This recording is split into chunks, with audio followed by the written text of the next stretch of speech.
Good evening, everybody. Welcome to the More Female Racers series by Thrustmaster here on the Sim Grid at the wonderful and legendary Zandvoort. Another series of this championship well underway, of course, and it's going to be a very exciting evening here and a big test of the quality of drivers in this series. My name is Chaz Draycott, and alongside me, as ever, in the commentary box is Connell Courtney, my partner in crime. Connell, we had a lot of fun commentating this series last time out. Obviously, the wonderful David Christie covered for me last time, but you've seen all the action from the first round. What have you made of it so far? Well, for those who didn't see the first round, it was an absolute belter, especially that final 15 minutes, that fight for the win. Tobias Pfeffer and Inoue Rose having just a tremendous scrap within about half a second of each other for about 20 minutes straight. And of course, Inoue Rose holding on for that victory. But yeah, definitely after this broadcast, if you have not seen that, I am not exaggerating when I say it is a phenomenal race. So please do check that out.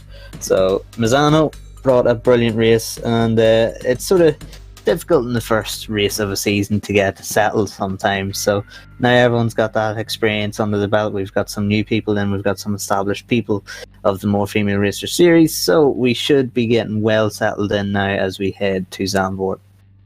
We should indeed, and like you say, Connell, Misano last time out was a fantastic race, and it's all about the development of these drivers, isn't it?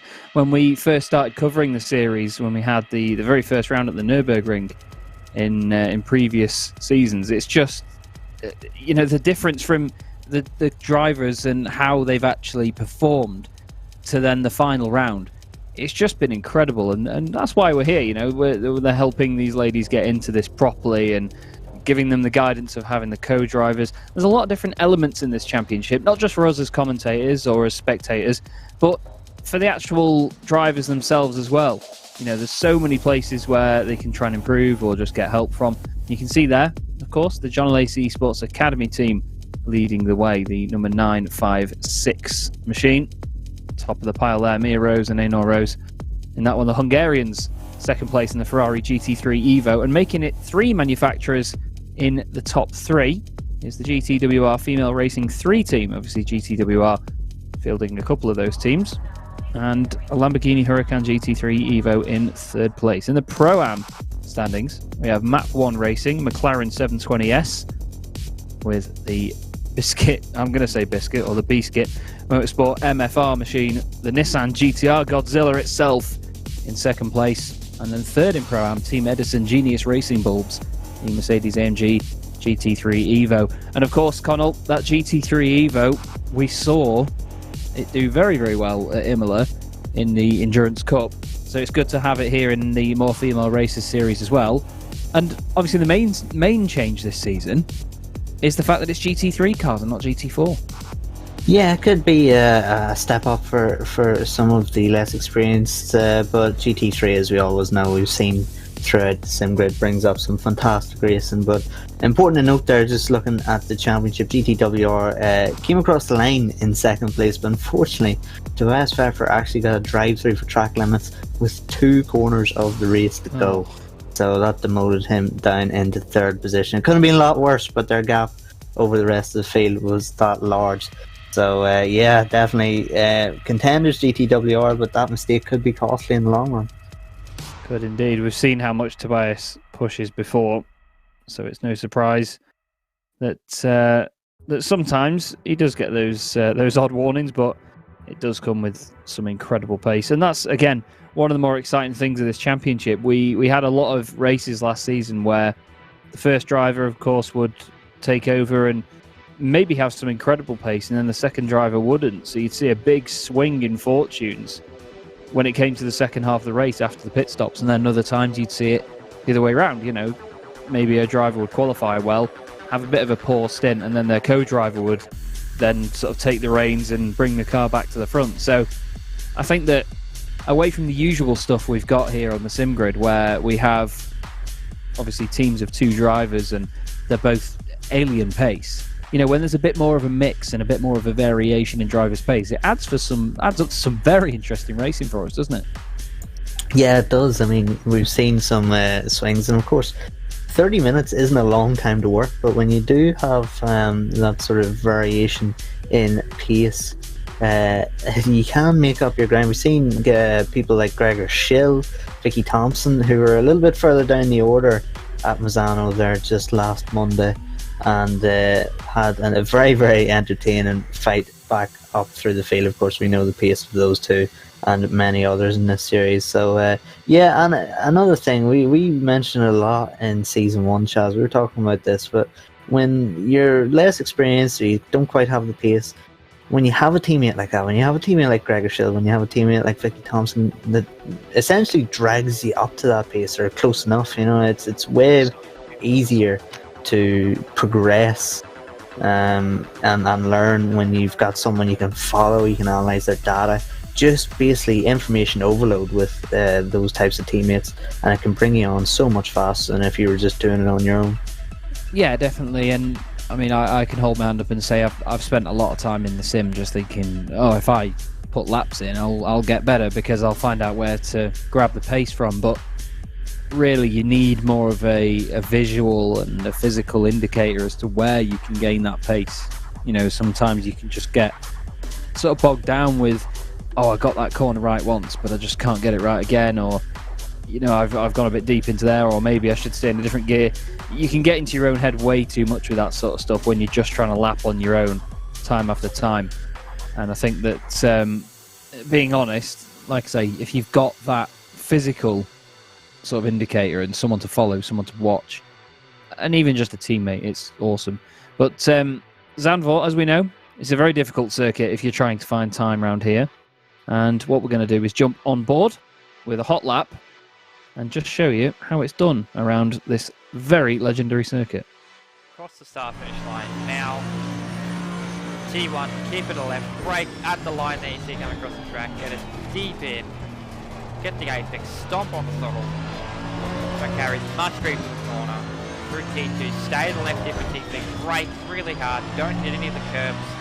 And then T4 is very weird. You've got to keep around about the middle of the track to dive down to get a very light apex for a very good exit for this very fast 5, 6, 7. Not really corners, they're more a straight.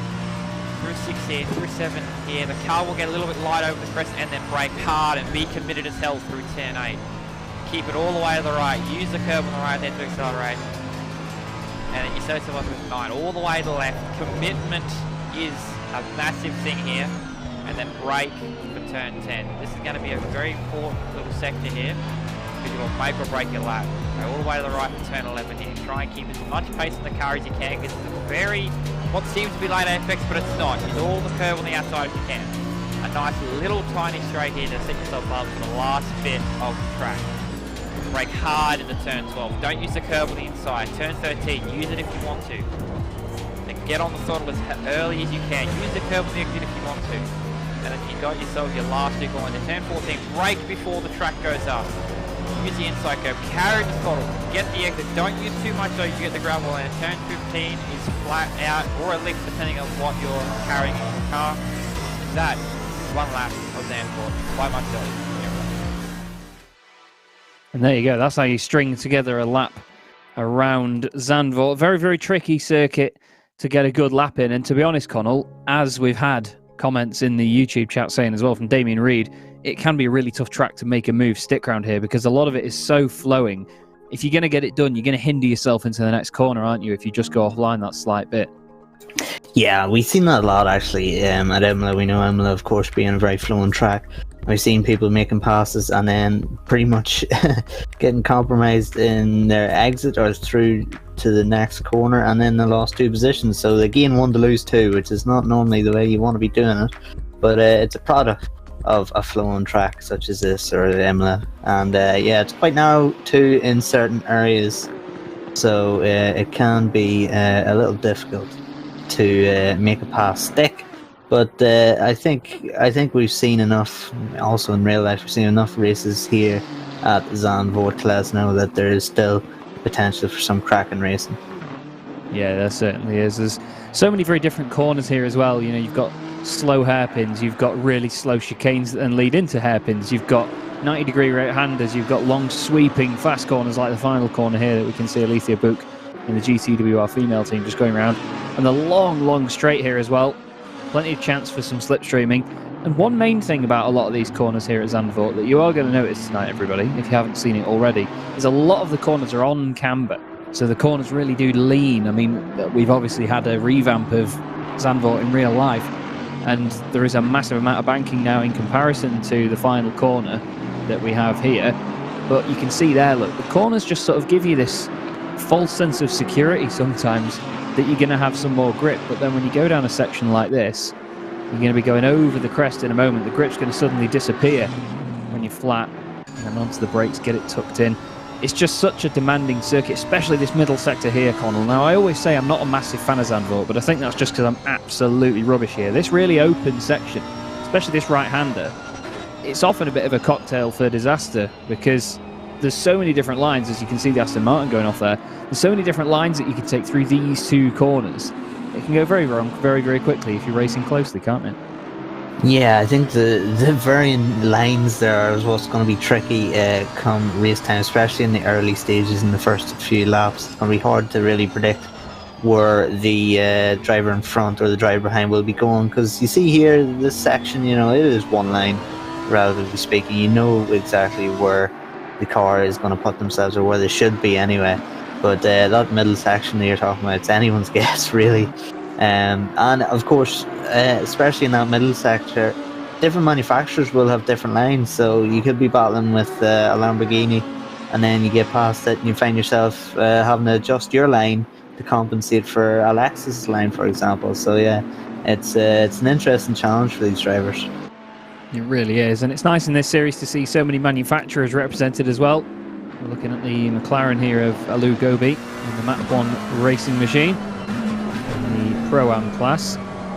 Now, there's Lamborghinis, Nissans, Bentleys, Mercedes, Ferraris, even some Lexus as well that I know you're going to be very happy about, Connell. But around here, there's so many different parts of the circuit, like I said before, that I think that no car has a definite advantage here. Obviously, you know this sim a little bit more than I do in terms of how the cars behave, what's probably the better off here. What car would you choose if, well, I know you're probably going to say Lexus anyway, but what car would you choose if you had to choose one just simply for performance around here?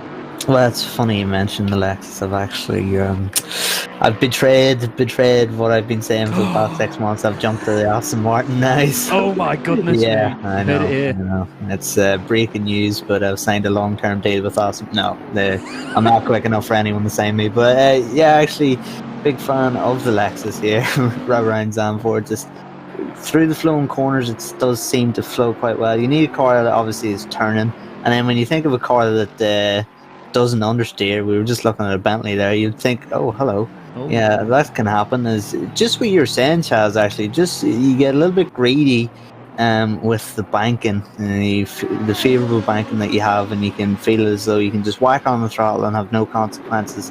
And then just over that sector we just seen, the track goes away from you, going downhill, a little bit off camber, and stuff like that can happen. But personally for me, I would say, well, I mean, Lexus would be my choice so far around here. Not that I've sampled many cars around Zandvoort, but I think when you have the caliber of drivers that we are seeing, they really can't make any car work. I mean, you wouldn't really pick the Merc Evo here, but it's on pole right now. Yeah, we've often been proven wrong with stuff like that, haven't we? With I wouldn't go for this car, but yeah, it's just a case of what works on the night, I suppose. We're looking here at the Hec 1 Flexus. Love the livery. Even the wheels have been painted as well in a colour that matches. We're looking at Celine Witcher at the moment. Seb Handler has actually jumped in to join her in this Lexus for this race as well, so watch out for Seb. I mean, in the first season as well of this, Connell, we were always excited when Seb Handler got in the car because it was that lovely little Ginetta, wasn't it? And he was just constantly on the pace. No matter where they were in the race early on, no matter if his co-driver had a bit of a poor start or a good one, Seb would wring the neck of that thing, wouldn't he? And get on with it. I can't wait to see him in the Lexus. Yeah, he had a really good run in that Ginetta, and we've seen the as we see yellow flags at turn 1, we've seen the sort of Aston dominance from the top 3 in season 1 in the GT4. but the Ginetta was really keeping them honest, and Seb was doing a great job. As we see now, Tia Masante, we cut to her quite a lot at Misano. She had a brilliant race and was fighting for that top 5 position. She's very happy with that lap time. It was 1:35.9. So that puts her into 3rd place so far in this qualifying session. Only 7 minutes to go. It does go away so fast, these short, sharp qualifying sessions. But Taya, she was pushed hard, and she was really pushing the pace at Misano. You could see she was sweating on her stream. She was really struggling with the pace, and she was absolutely on the limit. But a good result. And that team actually looked strong. They had a bit of a poor start at Misano. I got caught up in a little incident or two early on, but they came back and they fought well. So watch out for them as a bit of dark horses in their 3rd place now at the minute, and top Lamborghini, which we probably wouldn't expect, because GTWR seem to be the strongest of the Lamborghinis. But interestingly enough, I think what's key here is Benzik in 2nd place. Now Benzik had a terrible qualifying. She said so herself, and through Misano, and I think in the first couple of laps she made up something like 9 positions, or 7 to 9 positions. So she was really on the pace, and her pace was absolutely rapid once she got some clear air. So now that she's sitting there in 2nd, of course they're 2nd in the championship so far. Watch out for Tamia Benzik in the first few laps. If she can maintain a front row, it'll be much better than her qualifying at Misano, and she will definitely be a threat for this race. Yeah, for sure. We've seen some very strong performances from Ferraris before in the sim grid, where you wouldn't normally expect them as well as, oh, that's not too strong a performance by the Ferrari, but rear-engined. That is the curse of having a rear-engine car. With all the weight at the rear of it, you can very quickly go around. Here's Yvonne Vandenberg from the GTWR female team, number 14 at Lamborghini. Love the sound of the Lambo. Fantastic 5.2 litre V10 on the back of the Huracan. Awesome looking machine, especially in black as well. It's a proper Batmobile of a car. Down the straight they go. The big Bentley just in front there, and the Mercedes GT3 just behind. Still 5.5 minutes to go in this qualifying session here. Yvonne currently 5th on identical times as Ana Luisa Belo in the number 22 Mercedes. You see how much of a struggle it can be to get the car slowed down into there. Up through this very fast section of the circuit. Lambo screaming its way through there. Brilliant sound. Really do love it. There's nothing quite like a V10. And then hard onto the brakes to get the car tucked in at the bottom of the hill. Try not to run wide. One of the main unforgiving parts of this circuit that we haven't really mentioned yet, Connell, is the fact that there's not really any runoff area anywhere here. It's a proper old school racing circuit, as I like them. No messing about or runoff areas. It is just, if you're off the track, you are off the track. There's grass and gravel, and it's going to hurt you. So, exactly that.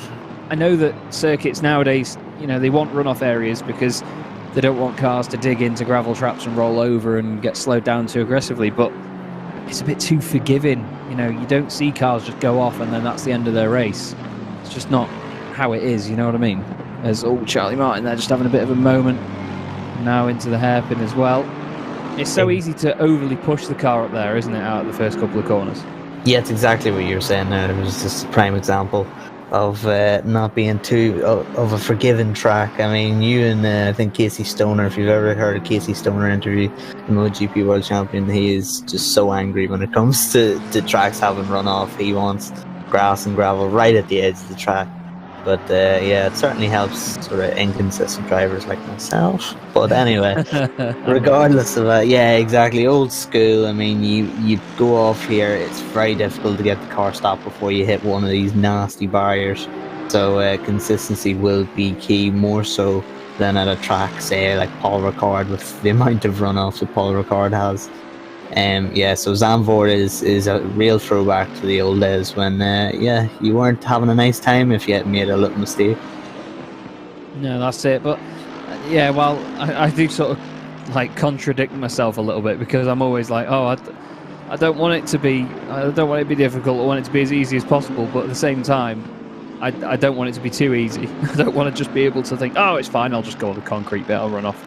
But it just makes it a little bit more interesting, because people always like to push the limits in these sorts of things. And when you've got a curb to use, like there on the way into the chicane, if there's a bit of a curb that you can just open the line up a little bit with by just dipping a wheel or two onto it, if you just misjudge that, then you're going to clip the grass, you're going to touch the brakes, the car's going to go around, and it just adds that little bit more drama and a bit more risk to pushing the limits. Here's Ana Luisa Belo racing the GT3 Mercedes this time. Obviously they were in a GT4 Mercedes last time out, so like Connell said before, it's a bit of a change from last time. 4 tenths up at the moment, which would move her into 5th place, maybe even ahead of Alicia Buch as well, into 4th place, depending if Ana Luisa Belo can crack on and keep that. Let's see how she does at the final corner. 5 tenths up. Let's see. Crosses the line. Goes 4th fastest. Brilliant stuff from Ana Luisa Belo in the GT Omega X machine. Awesome time. Here's Alu Gobi in the Map 1 Racing McLaren. Good to see the McLaren represented well up there as well. On board now in this mid-section of the circuit. Wonderful noise from the McLaren. All the way down to 1st gear as well for that hairpin, just to make sure you've got the punch out of the corner down towards the chicane, which becomes a hairpin. One of the strangest corners in motorsport, but an absolute beauty. One of the more challenging ones, because you've really got to get the weight transfer perfect as you chuck the car to the left onto the throttle again out of there. Use a bit of curb on the right hand side. Onto the brakes. Long right-hander again. You can just see how that camber helps the car around the corner. Bit of a twitch on the exit, and then you've got to be very patient on the throttle around the last corner, just to make sure the car doesn't push out too wide if you overdo it. Alu Gobi across the line. Improves only a tiny bit. 1:35.601. Stays 3rd though. Still 3 manufacturers in the top 3 here, Connell. 2 Mercedes in the top 4, and then it's the herd of Lamborghinis. Yeah, it's interesting that the Lamborghinis can get this pace no higher, it seems, just a second off. And yeah, we've seen the Lamborghinis a lot closer to the front at Misano than we do here currently. But I mean, the quality of the Lambos, of course, we still have the GTWR guys in these cars. Sarah Dove in that car right now. And this can make or break a lap, this last corner, can't it, Charles? I mean, you run out here, you just touch the grass there, you kill your drive a little bit, and then you see your delta just falling away. Yeah, it can be very difficult to get it right lap after lap, and you've got to try and get the run out of the corner as well. That's the main thing, because it's such a long straight here at Zandvoort. It's not easy to get it right, so it does matter a lot. Now let's have a look and see who can put in a time last minute to get this spot on. Sarah's up 3 tenths already, apparently, so a very good first sector. It's one of the more difficult parts of the circuit to get right, but the thing is, when you're up early on in a lap, it's hard to keep that pace, because it's going to be in the back of your mind that you're going quicker, so there's a bit more pressure to hold on to that and do better later on in the lap. So through the right-hander, takes a nice line through there, keeps the car tucked in slightly, onto the brakes again, front end dips down. Nice round there, because it's easy to clip the curb, use too much of it and over-rotate the car on exit. Not really any evasion needed there to go around the Mercedes. Onto the brakes, through the right. Quite a lot of curb there on the right. On the left as well, careful of the big yellow sausage curbs there. Nice exit as well. 2 corners to go. It looks so quick through that right there. Not too much curb, not too much gravel on the outside either. It can drag the car away round the final corner. Nice run, little bit of grass, but nothing too bad to worry about there. Cross the line. And no improvement, unfortunately, in the end there by Sarah Dove. But still, that Lambo looks like it's flying around here, doesn't it, Connell? Yeah, just as you were saying there, Charles, can get excited when you go through the first sector and you see, hold on, I've got a couple of tenths here, this could put me up however many places. That's hard, because you can just get so greedy with it and just try to make up time everywhere instead of just trying to stay smooth, trying to get your run out of the corner, and then you can find your lap time just going away from you. Very frustrating. when you're doing a qualifying session. You just see that positive delta go negative. But Mia Rose on pole, second pole position of the season, and looking to just extend that championship lead. Yeah, best way to do it. Consistency is what this sort of stuff is all about, especially when there's a championship to think of, when it's not just a one-off event, when you've got a couple of rounds to go through. You just need to be as consistent as possible. So, we've only got a couple of minutes or so, and then we'll get the race underway. But yeah, Mia Rose, fantastic stuff there. And to be honest, Connell, I think that, if you look at the times further down, it's still incredibly close there, isn't it? There's not really much between these lot. No, exactly that. We've seen that at Misano too. There is a gap. It looks as though Mia Rose and Tamia Benzik have found something that have just split the gap to the rest of the field. But then you look at the rest of the field and you see how close it is. And that's going to be very, very tricky. Of course, we've seen a couple of drivers have their race ruined via incidents in the early stages of the race at Misano, and it's just so detrimental to your race getting caught up in an incident. And Misano, to be fair to it, has a lot more runoff than here, so even if you're not involved and you're not the catalyst for the incident, shall we say, you can find yourself getting caught up in one or having to take avoiding action, find yourself onto one of those narrow stretches of grass, and then at that point it's just all she wrote. Yeah, it can very quickly go one way or the other around here. And like I said there, in that second to last corner, that's going to be one of the pivotal corners in this race, because as you're going through the right-hander, you want to push it as hard as you can. There's a little bit of curb on the runoff on the left-hand side, but there isn't a lot of it. And to be honest, it's very easy to just dip a wheel into the gravel and it drags the car out wide. It just totally straight lines it. And when you're still trying to go right again round the final corner, it just doesn't help you one bit. And we've seen cars go off there before, haven't we? We've seen them just catch that gravel and it's ended their race because they've hit the wall hard, haven't they? Yeah, and it is hard to do that for your stint will be roughly about 30 minutes. Hard to stay consistent around here. The track can catch you out because when you have a flowing track, or like here, like Imola, you can find yourself just trying to get greedy with it and trying to get that time back that you've lost earlier on the lap, or trying to get more time to close the gap down, and then you find yourself just making the smallest of mistakes, and then you get punished. The punishment really doesn't fit the crime sometimes around this track. Yeah, for sure.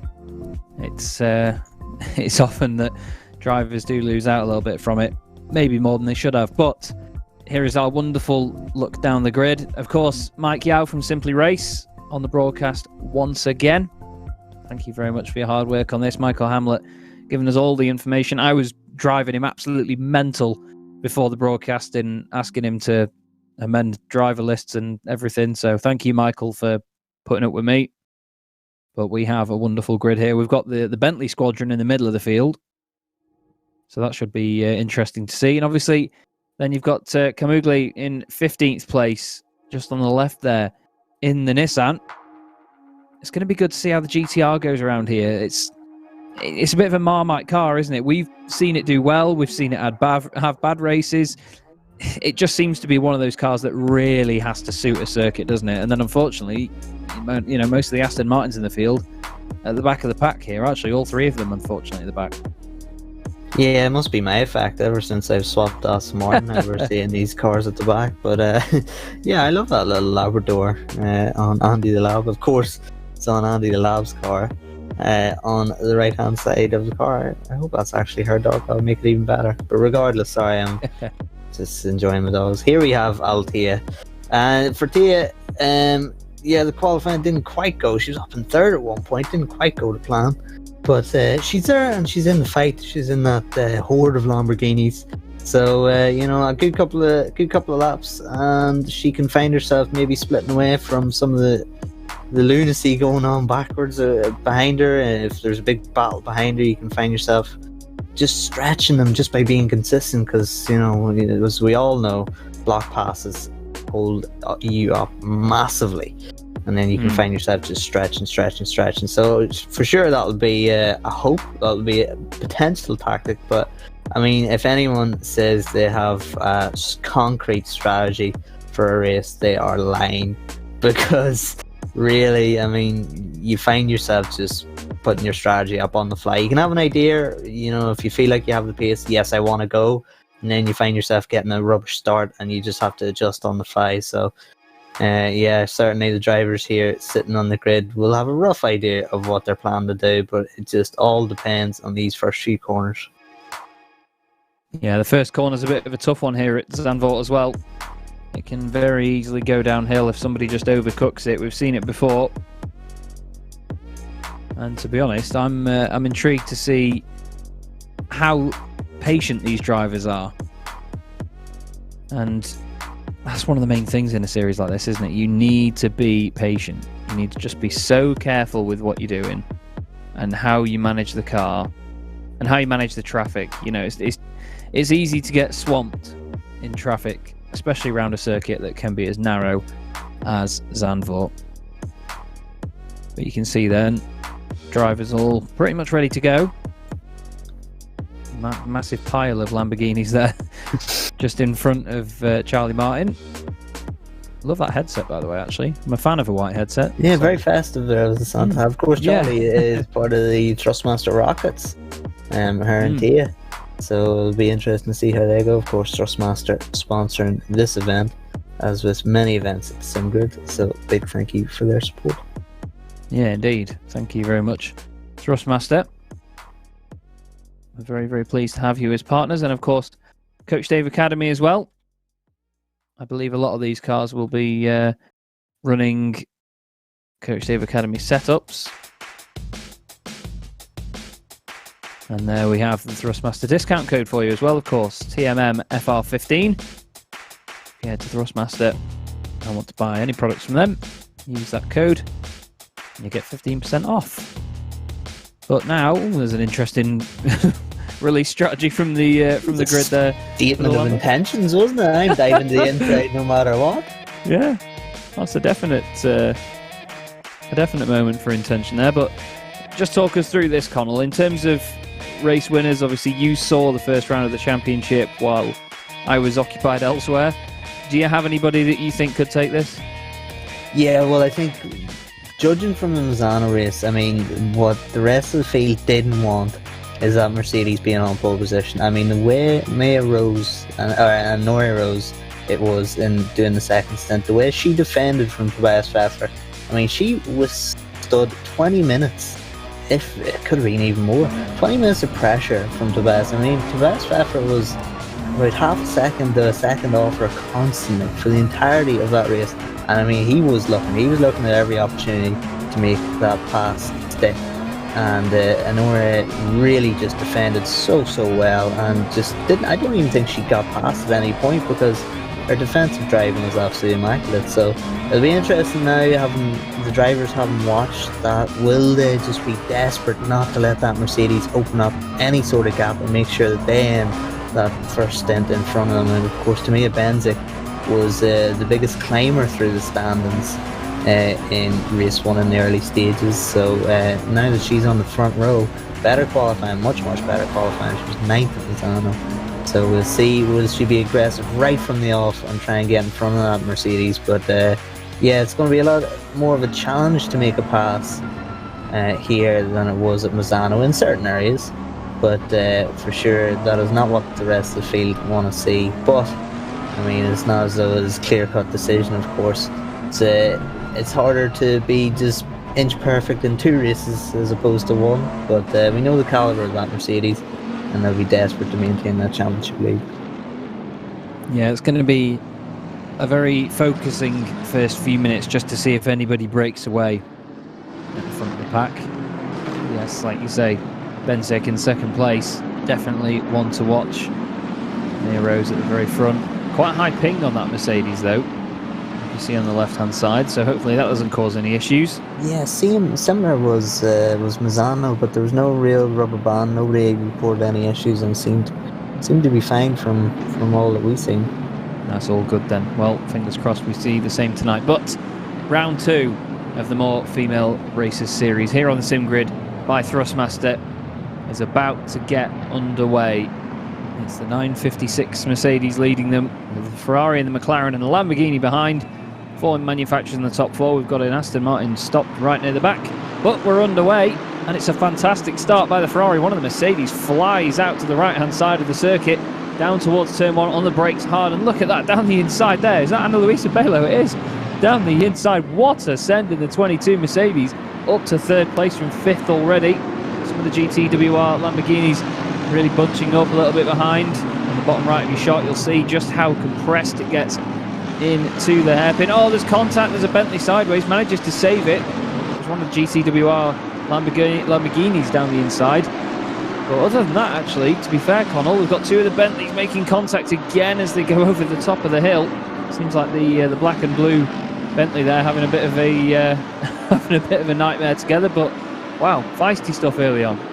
Yeah, a bit of a sparring session there, wasn't it, between the Bentleys? But no harm done, really. I mean, a bit of a spin, but I don't think there'd be too much damage there. So yeah, clean start, and now we have Benzik in for, or not in front, but hunting down Mia Rose. She looks like she's all over the back of her. But Ana Luisa Bello, that was key for her. I mean, getting stuck behind Gobi would have enabled these two to really run away. But it'll be interesting now to see, because there was quite a gap in qualifying. Has Luisa Bello got more in the tank over the distance of a race than she did in qualifying? Did she just have a bad 15 minutes in that qualifying session? It certainly looks as though, because she's closing out down to Mia Benzik. Yeah, it could get very feisty there as we see Charlie Martin then for turn one. MFR got a bit deep into there. Now the other Bentley goes through. Got the Flexus down the inside. A little bit of a tap there as well. Charlie having a bit of a messy first lap, and now Godzilla's on the charge. That's going to be Kamugli in the number 95 Nissan up to 11th place on the outside of the Flexus into turn one. Runs a little bit deep. We've got the bright gold Bentley as well behind. Another bright Lexus as well. Some of the liveries in this championship really do stand out. There was a touch, and the Lexus is sideways, and the Lexus is around. That's more, isn't it? Number 87, the Pro-Am car.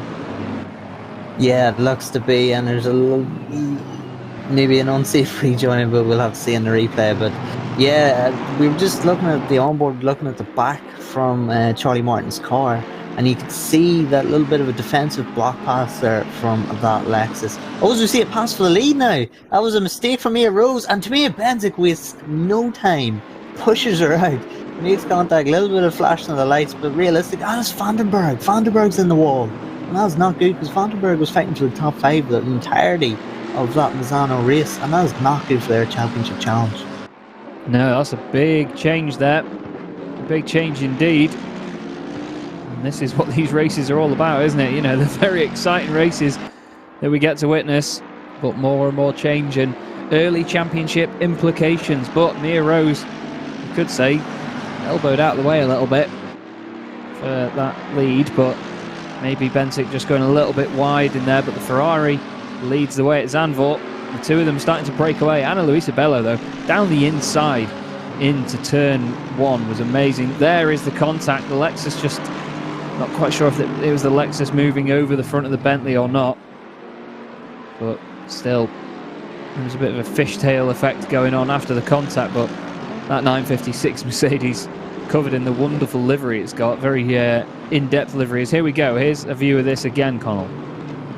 Yeah, so the side-by-side here looks as though on the right does have, maybe comes across. Yeah, it's a tough one, but you got to be clear. Maybe the spotter did say that she was clear and she took a little bit of a liberty there, but who knows? We'll have to see. And realistically, if you don't get all angles, I don't think you can really make a clear decision or a clear analysis of that.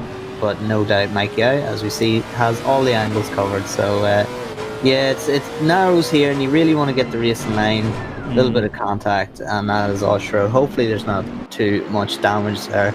But Mia Benzik in the lead, looking to stretch now in that Ferrari. Yeah, doing a wonderful job already. But we've now got the lead pair. Then we've got these three here with Alou Gobi in 5th position. The top Pro-Am car at the moment, the number 21 McLaren, just chasing down the 177 Lamborghini of Saradov, who's actually got ahead on this lap, it seems. Up into 4th place. Wants to go chasing Ana Luisa Bello. Alethea Buchanan 2.6 seconds back, so these lot have a bit of space over the cars behind, but the field's sort of breaking into little groups at the moment. But this is the interesting stage now, because some of these drivers are very, very good at getting into a rhythm, and other drivers, it takes a little bit longer for them to do it, don't they? So I think this is one of the main pivotal parts of the race. Some drivers are pushing very hard early on, as you can see there. Saradov trying to get the most out of that Lamborghini and chase down the Merc. But it's the drivers that make the mistakes at this point that then put themselves really on the back foot, because their head just doesn't quite get in the game yet, does it? Yeah, and it can also have a mental effect too on your teammate who jumps in the car and goes, "Oh, I have to do this." Whereas, you know, you get a bit of momentum in that first 30 minutes or so, a bit of confidence building. You can go, right, I can work with this. So yeah, it's a different dynamic when you're dealing with a team. But this battle for third now, I can't believe that the 2 leaders have already stretched it as 3 seconds. So here's the incident, and that's just pretty much a shove into the back of a pineapple Bentley. That was Sir Johnson in that, and the 335 Ferrari find itself facing the wrong way, but it was rejoined, hopefully not too much damage. But now Saradov is really starting to put the pressure on Ana Luisa Bello, and we sort of seen this actually at Misano. Ana Luisa Bello had a good first start, or early stages of the race, faded a little bit near the end of her stint, and now Saradov really starting to put the pressure on. Now it will be key, can Saradov get past Ana Luisa Bello, and can she close the gap to the front too, because we all know she has her very quick teammate now, Tobias Pfeffer, to jump in as well. As Ana Luisa Bello makes the mistake, Saradov capitalizes and goes to the inside. But will Saradov now be able to close the gap, even just a little bit, to leave Tobias with less work to do? Yeah, it was close, feisty stuff. And now, of course, you have the McLaren just behind as well. Gobi trying to come through. This is what happened to the number 14 Lamborghini with Yvonne Vandenberg. Long right-hander. I'm thinking maybe clipping the grass on the left-hand side on the way into here. Or you can just see, oh, okay. So, seems like a network issue there that caused that. Car just suddenly jumping around all over the shop. It's a real shame. There's now, look, Ana Luisa Bello side by side with the Lou Gobi and the McLaren. Both very menacing looking cars, as most GT3 cars are these days. But that McLaren looks hungry for position, obviously dropping slightly from where she started on the grid. Looking to get back up into 4th position. That Mercedes though, it just always looks so planted, especially with that big front gob on it that it's got now on the Evo version. Really does look sturdy and really stuck to the road, but Ana Luisa Bello, unfortunately, not able to hold on at the moment. And Saradov starting to sort of leave these two up the road. But there we look back at the McLaren. Just listen to that Mercedes. 6.3 litre V8 in the front of this thing. Sounds like an old World War II aircraft just idling away. It's just fantastic noise. Wonderful. Yeah, just looking back, we've seen the only Pro-Am car to split the Pro class in qualifying was Alu Gobi. But you can see there Gemma Moore, 8th place. She's made her way up through past 3 Pro cars, and she's only 3 positions away actually from Alu Gobi. Doesn't look as though she has the pace to catch Alu, but certainly has a good first stint for Gemma Moore. Is indeed. Nice to see some of the Pro-Ams challenging the Pro teams further up. Here we've got 2 Bentleys, somehow fitting both of them on screen. This is Charlie Martin and the number 100 machine chasing down Gemma Moore in the number 24. Just trying to carry as much pace as possible around this section of the circuit. It's not easy to get right lap after lap. Nice livery on that Bentley as well, actually. Some sort of like jagged camo, but now look, Ana Luisa Bello seemed to be very out wide there, out of the hairpin. Has lost quite a bit of momentum, but she's on the inside for the first part of this chicane now. Takes a lot of curb down the inside, bounces the car in a straight line, and then McLaren is held off for now. It's a bit of a scary place to try and overtake there. And Jenny Camugli has gained 5 places since the start, by the way, into 10th position in the 95 Nissan. So Godzilla is wreaking havoc in a good way. Whoa, Charlie Martin clipping the grass there on the left-hand side. Those two Bentleys looking fantastic. Sounding good as well. And being pushed to their absolute limits at the moment. But we have got quite a spread in the middle of the field at the moment, haven't we, Connell? But we know that we can expect that to then change with the differing pace of the co-drivers. Yeah, it can absolutely turn on its head. We've seen that before. We've seen that pretty much every race here. And that's the beauty. I mean, we have of course the ultra competitive high level series that we have at the Sim Grid, like the Endurance Cup and the Sprint Cup. But for a bit of difference, we have the MFR series here, and it's a different dynamic. Of course, we don't normally see in a 60-minute time period someone charging through the order and having such different varying amounts of pace as we do. We don't see that really in the Sim Grid the Sprint Cup or the Endurance Cup, but we definitely see it here, and it's great to watch. It's a different dynamic to watch a race here on SEC. But just looking at the pace, Sarah Dove now has officially, really, you'd have to say, with that gap, released herself from the group behind, but on her first few flying laps here in clear, only 36.6 in comparison to the leaders doing 35.5 and 35.7, so still a second a lap off is Sarah Dove. So having a bit of a struggle, not able to close the gap to the top two, but the only silver line for her right now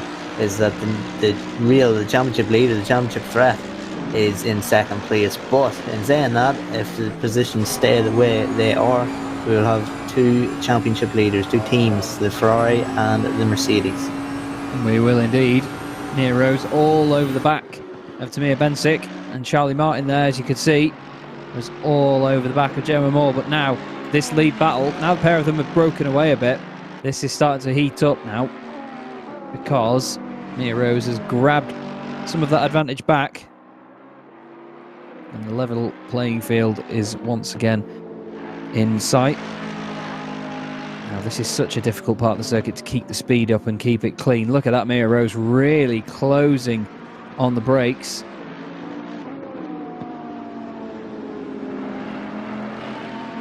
Very, very close stuff here. And Mia Rose, by the way, is the AM champion in ESRO Asia. So Mia with some very, very strong racing credentials here. So Tamir Bensick has a lot to hold off in the form of Mia Rose, and the size of that Mercedes as well. Just, it looks so evil in comparison. I know the Ferrari's quite an aggressive looking car at the front, but it's an elegant machine. It's a very, very beautiful, beautiful car. You just want to caress it, but the angry Mercedes just looks like a massive, horrible anglerfish just chasing it down. Look at it. So menacing. Mia Rose is surely getting into Tamir's head right now, but to be fair, 15 minutes down in this race almost, and she's managing to hold the pace very, very well here, Connell. Yeah, she's doing a fantastic job, and she's leaving her teammate in a great position as things stand. 15 minutes almost of this session done, so we will see these ladies should be pitting around the half-hour mark. There's a 5-minute pit window, so you don't have a lot of time to play with, maybe 2 laps to adhere to the pit window, so they'll know that they only have a 15-minute stint left still to go, so another 8 laps or so. So to me, no doubt we'll just be trying to tick off the laps, just trying to keep Mia Rose at bay and leave her teammate in a position that when Anoa Rose comes in that car, they are in front and they can have their chance at trying to block and defend for the entirety of the rest of the race. Anoa Rose and Mia Rose were used to being the ones on the defense of their lead at Misano, and now they're in their opposite position where they're on the charge and trying to attack for that leading position. But as you can see here, I mean, Mia Rose is all over the back of Benzic, but it's a difficult place to pass. It is flowing, it is narrow, and yeah, no doubt that Mia Rose will have a go. It's just, she seems as though by the body language she's just trying to figure out where exactly. Yeah, that's one of the main things you can do in a race like this, knowing that it's an hour-long race. You can sort of pick apart what the driver in front is doing. You can just assess it bit by bit. You've got that time. You don't need to rush it and just try and power on in front. It's not a 15-minute or 20 or even half-hour race. Just give it a bit more time, give it a couple of laps, see what your rival is doing. And the thing is, when you've just followed for a few laps and you can pick out a definite corner where you're quicker, you then need to just start to develop a strategy of how are you going to get up to the back of that car and put yourself in a position to get past, so you know that you're ahead on the exit. It's close between P9 and P10 at the minute, which is Gemma Moore and Camigli, and actually Gemma Moore has just been overtaken as well, so the Bentley losing a spot to Godzilla, two of the absolute titans of GT3 racing, these wonderful cars. I was fortunate enough to see one of the JRM run Bentleys at Donington Park just last week on Thursday. Absolute titan of a machine.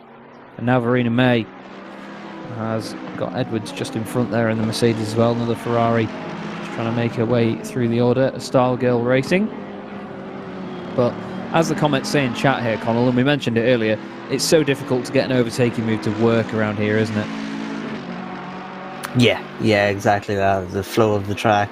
I mean, you've seen Mia Rose be behind Ben say, and that is an incident. Is that Marion Edwards? Yeah, going into the gravel? It is, and Verena May was putting the pressure on her, and unfortunately for Marion, she has cracked on that pressure, made the mistake, and has an easy overtake for Verena May. But Benzik has defended well, but you can see from when we've been watching Mia Rose that she has got the pace, and she has got the pace to make an attack. It's just where, and there's not many opportunities around this lap. But no doubt she's going to give it a go. Of course, you have to give it a go when you're fighting for the win.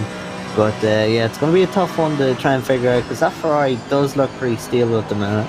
And Benzik makes the car wide when she has to, as they get through one of the back markers. And we've seen Benzik's intentions there. As soon as Mia Rose made that one mistake that she's made in this race, Benzik was straight up the inside, making contact. She didn't care, pushing her out wide, didn't care if she went into the gravel.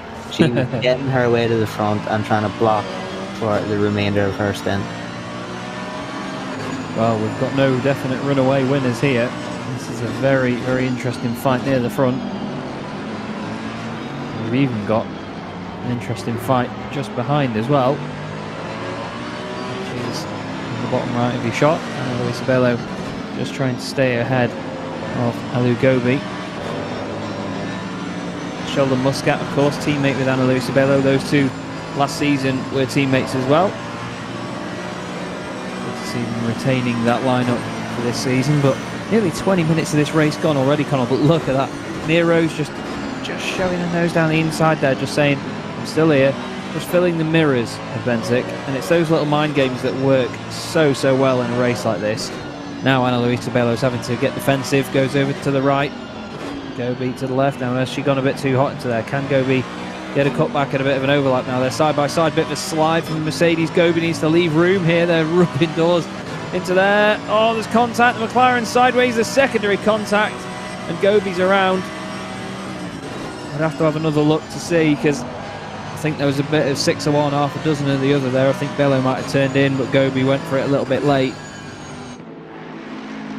Real shame for it to end up in contact, but it's such close racing around a tight circuit. You're always going to get it here or there. It was just unfortunate that the two cars then bounced off each other again, and that's what really put that battle to bed. We've still got 3 manufacturers in the top 3 here, Connell. This is, I mean, as there have been mentions in the YouTube chat, it's great to see that there's such a strong balance of performance here.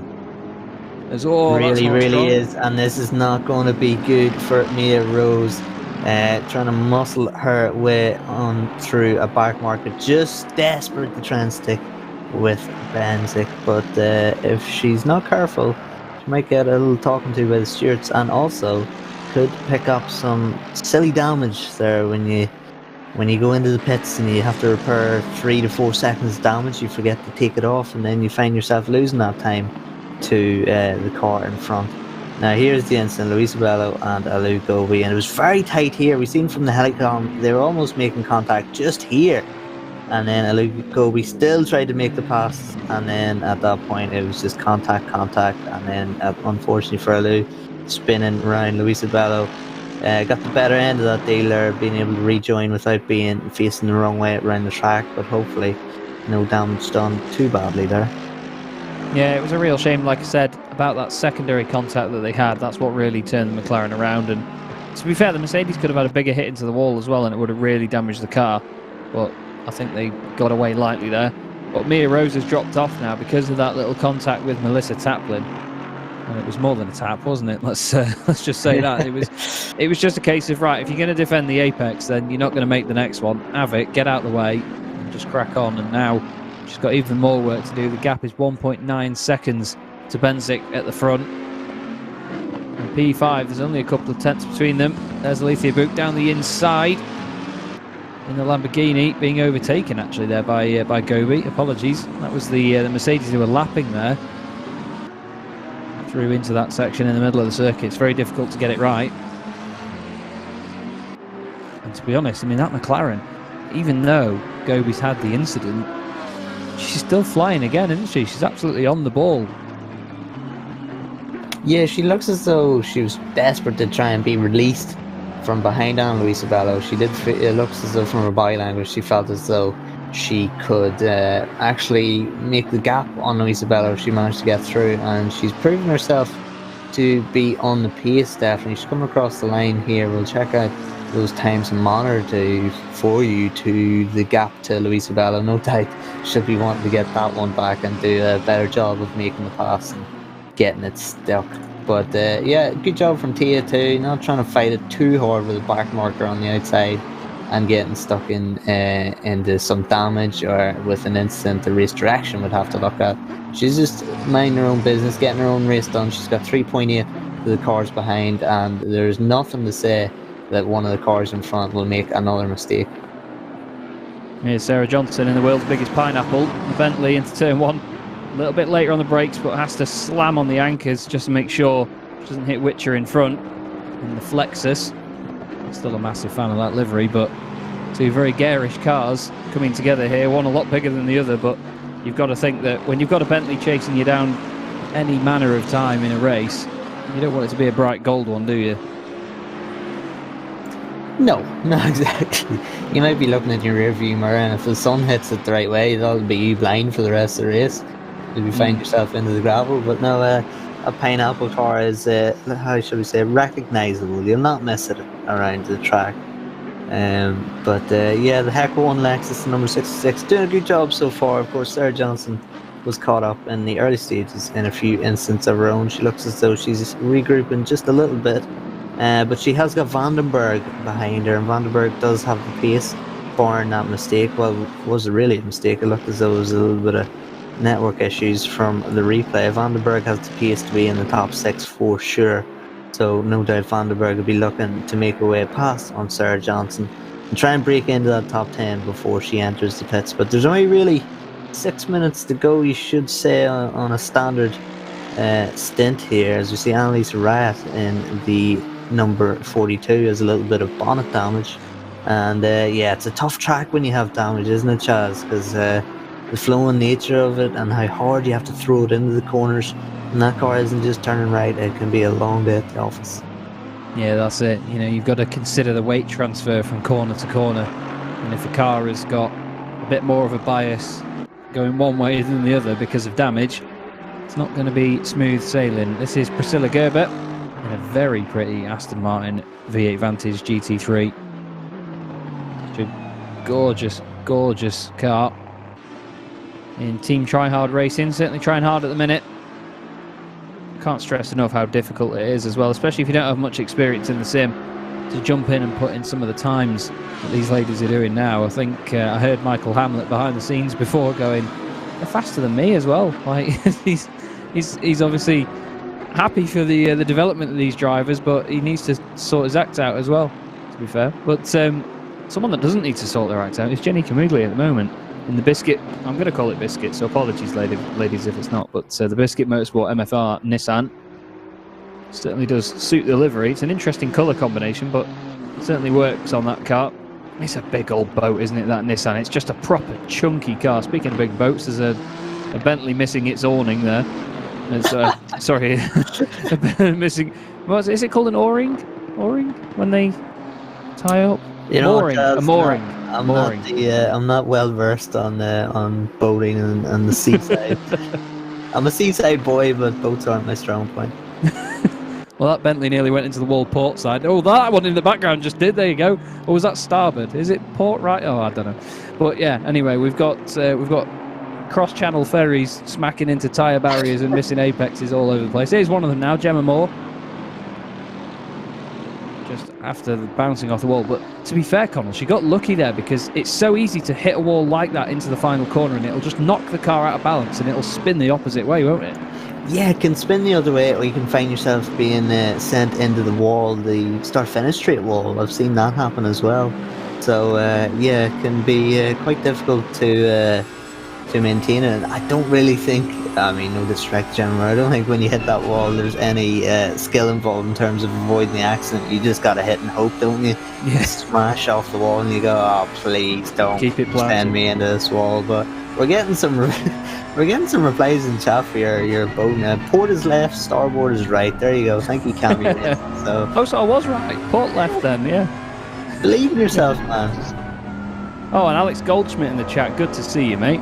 Good to see you. Thank you, everyone that has clarified port is left, though. I did just take a guess, but yeah, that was. I'm a bit embarrassed. Yeah, I'm embarrassed for myself because I'm literally like I could walk to the shore in about 30 seconds from my house, or a minute, and I have no knowledge of nautical terms.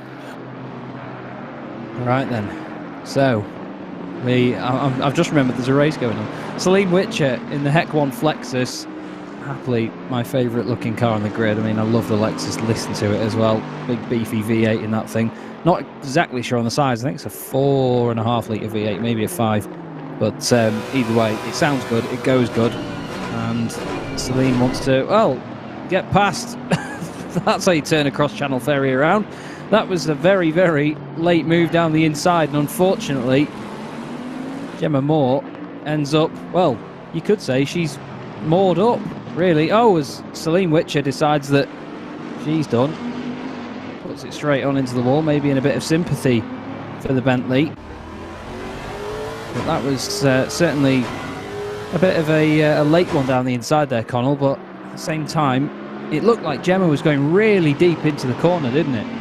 It really looked like she'd missed her braking point. But look, it's nice to see Celine giving the position back, or it looked like she was going to. It's almost as if she said, yeah, I'll give you the position back. I'm only joking. It might not be voluntary due to the damage that she's just sustained, smashing into the wall. They are. Oh, hello. Yeah. Oh, there's mutiny. Yeah. So the pit window is open, by the way, folks. We'll move swiftly on from that and we'll look back at the leaders. No doubt we'll get a replay of the instance that just occurred there. We'll be able to analyse it just a little better. But Tamia Benzik still in the lead, still holding Mia Rose back. The first person in the pits is Alan Luis Bello, who's dove in straight away as soon as that pit window opened.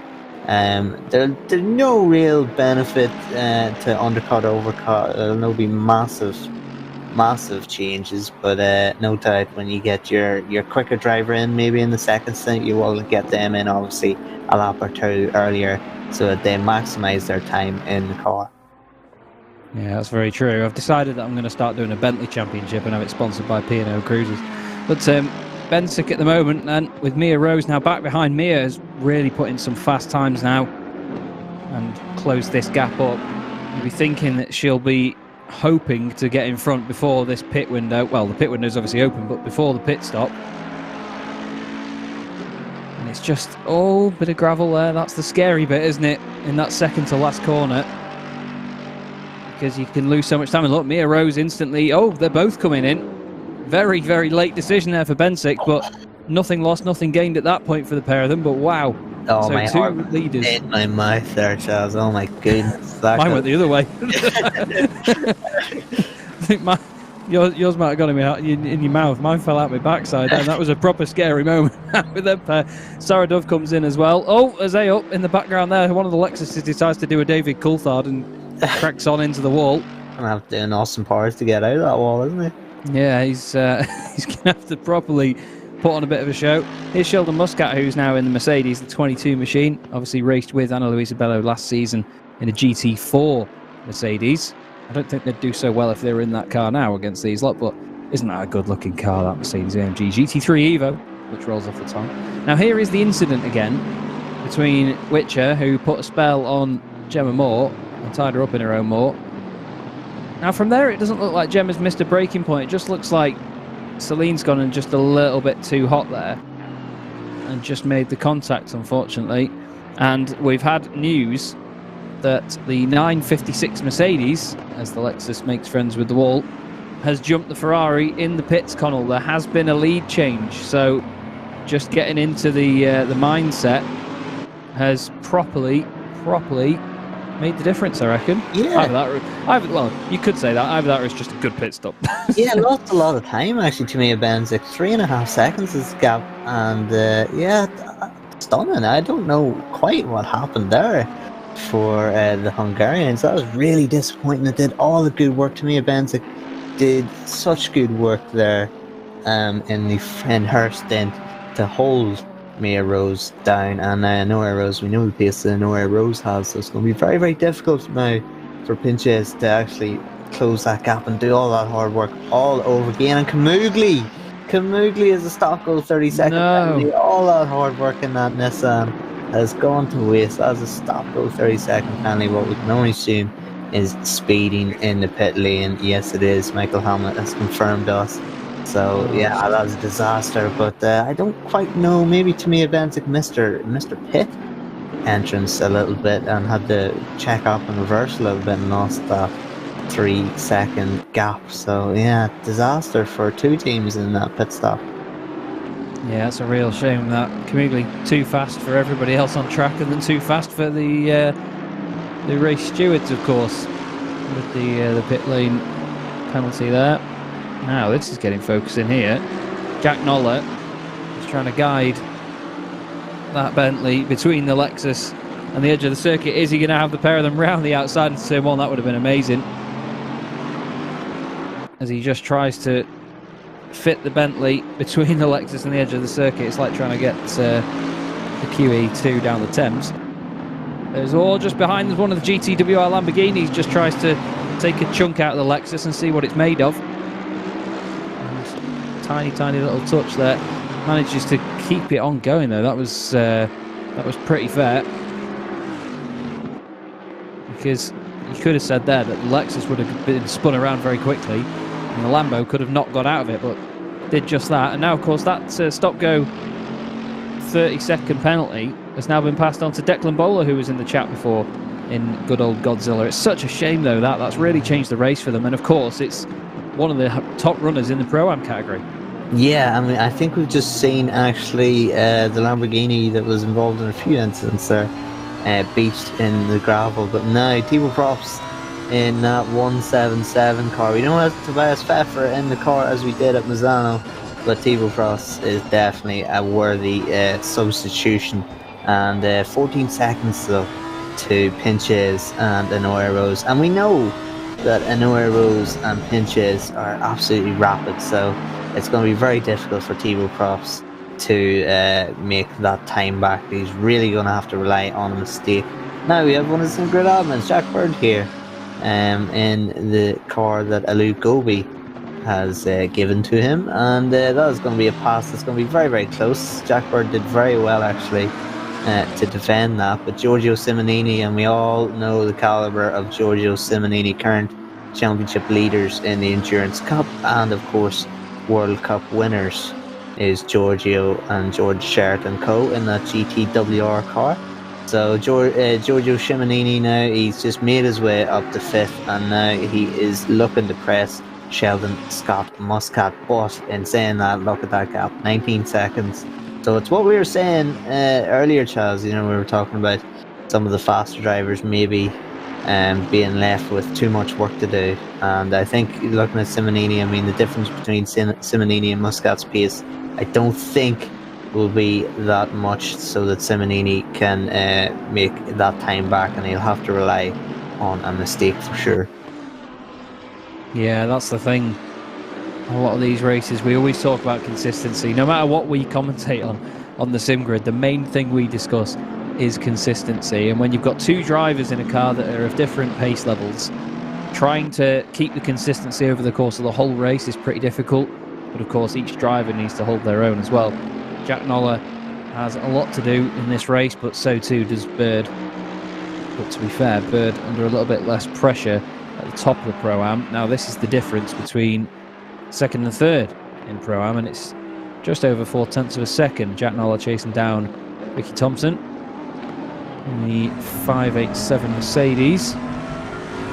Looks good, does that Mercedes? Humongous fan of it.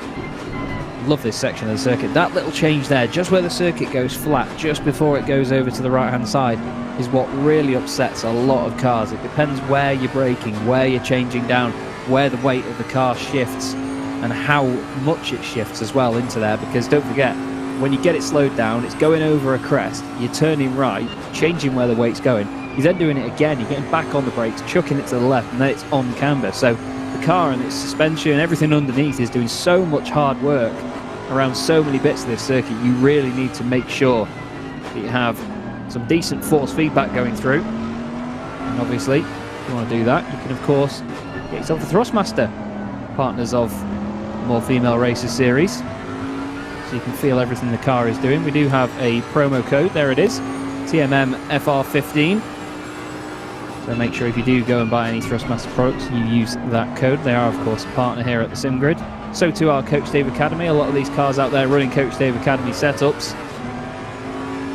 And we have two of the Thrustmaster Rockets, isn't it, in the series, Connell?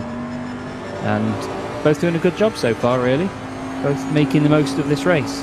Yeah, Charlie Morton and Tia had good stints respectively. Tia had a tremendous stint, of course. You know, just staying out of danger, of course. We've seen her fighting with Alu Gobi. Gobi made the position and remained calm. As we see one of the Lexus getting very close, and now the Nissan goes defensive in turn one, making his intentions clear early on, but that Lexus just powered past and got the run. So yeah, no defending that when you have someone just breeze past you on the outside and then come have the racing line in the turn one. There is not much that Declan Bowler could have done, but he's rebound from the stop-go 30-second penalty, and it just feels so bad for that Nissan team, that number 95, because Kamugli did a phenomenal job there of making her way through the field. She was one of the biggest climbers through the field in the early stages of that race, and then just it could be such a small margin you exceed the speed limit, and then you find yourself getting a stop-go 30-second penalty, which is so harsh. I mean, not only is it a drive through, you have to go into your pit box and stop for what feels like an age.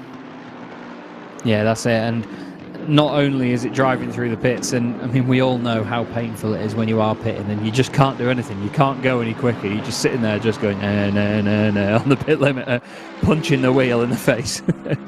Well, not the wheels have faces. Let's just skim over that little analogy by Chaz. But yeah, when you have to stop as well, it just rubs salt in the wound, doesn't it? But now, someone that's looking to just try and open up the wound rather than rub salt into it is Oscar Sandberg, who has to get past this pesky little McLaren. There is a 5-second penalty involved in sorting out this battle when the race ends. But to be honest, Sandberg's going to want to get past sooner rather than later. And to me, this is a real highlight. Just this visual perspective we're getting right now of GT3 racing. This shows me how fantastic balance of performance is, because look at these two cars together. You've got the wonderful, sleek, elegant McLaren 720S, which as a road car is an unbelievable masterpiece of engineering by McLaren. And then it's turned into an incredible, beautiful GT3 car that, I won't lie, had to grow on me. And then you've got the Bentley, which is a housing estate with a rear wing on the back and a fantastically big engine and beefy V8 in the front, and, well, a good driver at the wheel by the look of it, because Oscar Sandberg guides an entire postcode down the inside of the McLaren. Beautiful stuff, but he just sold the dummy there down the inside. Not even that much so, really. Just managed to get a cutback, put the car where he needed to, and now Gregor Schill in the 335 Ferrari in the main picture. He's trying to drive around the outside of one of the housing estates as well, the number 24 Bentley that's had its own Little bit of contact here and there in the race side by side. Probably can't see the Ferrari if you looked out the window of the Bentley, but great racing once again. And oh, look at that cutback, Connell. That's tasty stuff. This is what we love. Oh, we don't love that though. Very, very rough stuff there, but good fun. And yeah, Cammy saying the commentators that the Bentley, tell the commentators the Bentley's got a fireplace in it. And to be honest, I'm not surprised. I wouldn't be surprised, I should say, if the seat that you get into was a big red velvet wingback or a big leather one. What do you reckon, Connell? Well, look, you know, there's 4 days to Christmas. It's cold outside. You need to be nice and toasty when you're in the car, you know? You need to keep warm, so if there's a stove in it, so be it. So be it.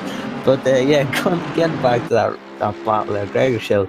I mean, I know firsthand, actually, myself and Gregor in one of the SimGrid daily races were caught up. What was it, the staff night? I can't remember, but me and Gregor were racing. We got spun round turn 1 at Kyalami, and the two of us were trying to make our way through the field, trying to get back up to where we should have been. Of course, Gregor should have been just a wee bit higher than me, but I was trying to use Gregor. He was in front of me. I was trying to use Gregor to basically punch a hole in some of the slower drivers so I could find my way through as well.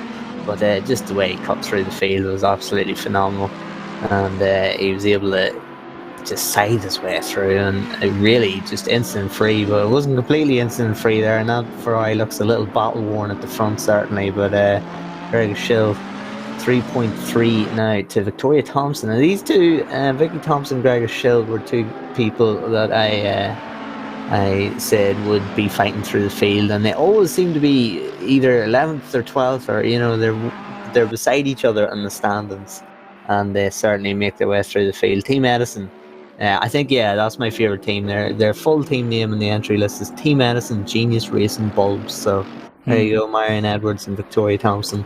You have got the award for Connell's favourite team name. You get absolutely nothing for it, but you know, enjoy. What you get is to listen to Connell's wonderful accent tell you that you've won something, and that in itself is a prize. That is any world championship, isn't it? It is, yeah. I mean, you should have just done that for the GTWR boys. They would have pulled out the World Cup. Denise Pope in the NSN MFR machine, currently guiding that pen. That thing looks great through there, doesn't it? Love that shot. Car's really flying through this section of the circuit. Onto the brakes, get it tucked in, down to the right. And then the Aston Martin closing up behind now, but unfortunately a couple of laps ahead. And the 89 there. Denise Pope doing a good job there to get out of the way, despite being on the inside line, actually. She compromised very, very well there to make sure she didn't hold up the Aston Martin. Here's Tom Schneider of Team Dresch. Not sure whether that's just a Dutchman saying the word dress or not, but that remains to be seen. Whether Dresch means something else that I'm not sure. But again, the Mercedes seemingly going well consistently, but I think the damage obviously not helping this car at all, to be honest. And here we now ride on board with Florian Bauer in the number 7 Aston Martin. I love the fact that the exhaust is so far forward in the Aston Martin. And whoa, speaking of far forward, that was a bit far off the circuit. Down the straight once again, the wonderful turbocharged V8 roaring away. Some of Britain's finest engineering, the Aston Martin. Fantastic car. Looks good, sounds good, goes good. What more could you want? Now, just coming through the midsection, then this is Josie Austin. Now, Josie, one of the one of the reigning champion drivers as well from last season, isn't she? Sorry, I couldn't get myself unmuted there, brilliant. Yeah, she is indeed, and that GZR Team Cake team from the first season. Of course, she's not with her teammate anymore from the first series. She's with Andy the Lab, and the main reason I knew that is because there's a big Labrador on the side of the car, so I knew it was Andy the Lab's car, the 316. So yeah, Josie deciding to help out one of the less experienced drivers, which is brilliant to see. You can tell that Josie is in it for the love of the racing and is trying to impart some of her wisdom, because Josie herself is very, very quick, and of course we've seen that from winning the first season of the More Female Racers series last year. And yeah, she's having to make her way up through the order. She's 19th at the minute, 2.7 back off the Lexus, the number 11 Lexus of Lee Solberg up ahead, who has quite a big margin to cross. But yeah, it's great to see Josie Austin still in this series. Of course, she is one of the more experienced ladies in this series, and you can tell by her lap times because she is very rapid. She's doing 36s at the minute when the leaders are doing 35, so not a million miles off what the leaders are doing. The gap to front, by the way, it is going under 3 seconds. It has been under 3 seconds for a while now, so it's sort of to and fro and having that sort of accordion effect, but stable in that high 2-second range. So it seems as though Nera Rose has that consistency that we've seen at Misano and is able to defend her lead once again. But certainly, Charles, the Hungarians will be ruining that pit stop. Yeah, that's the thing. We've seen it before, though, haven't we? I mean, we've had it in previous, well, the previous series, the very first race. Jessica Martin, was it, in the Aston Martin GT4, had, it was either a penalty or just a really slow stop. Oh, no, sorry. They missed the pit window, didn't they? She pitted outside of the pit window in the very first race, and it just ruined the race for them. And we've seen it before, you know, adding that extra bit and that extra element to a race, rather than just going flat out for an hour or half an hour. Adding the pit stop, adding the variation in driver pace, just makes it so much more exciting and so much fun.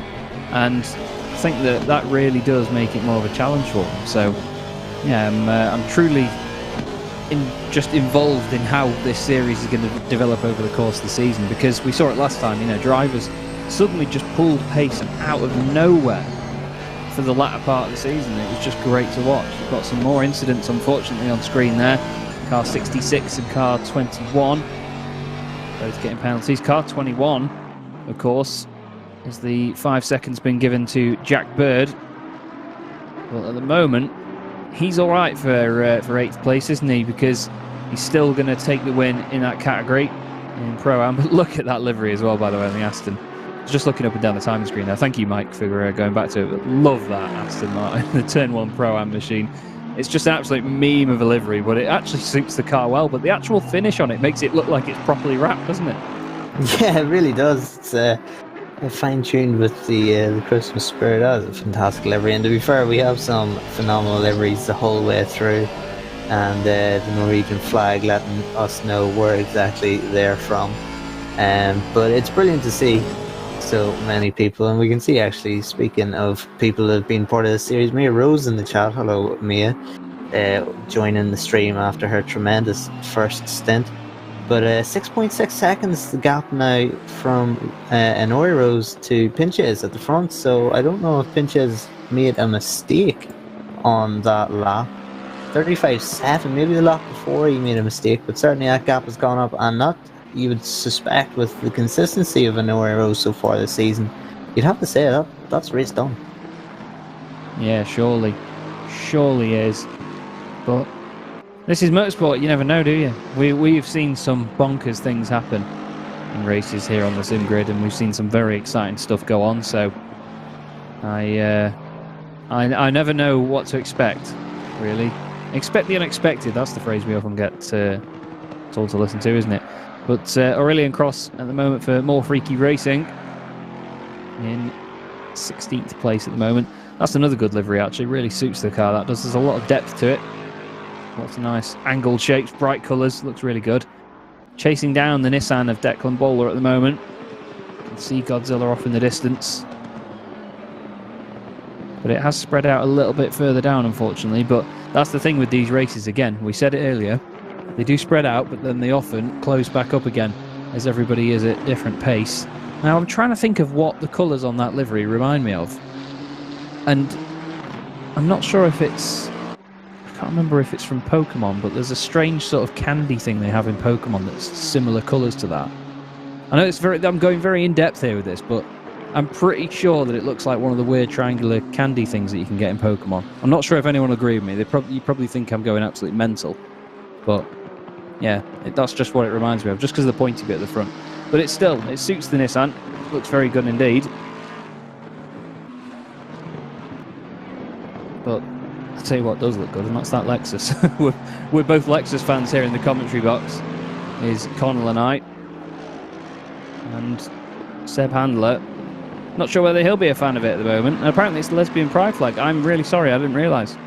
Apologies, but it's honestly, the colour scheme just reminded me of that thing from Pokemon, and I know it's probably very daft that it does, but it shows you where my mind's going. I've been playing too much Pokemon Go recently.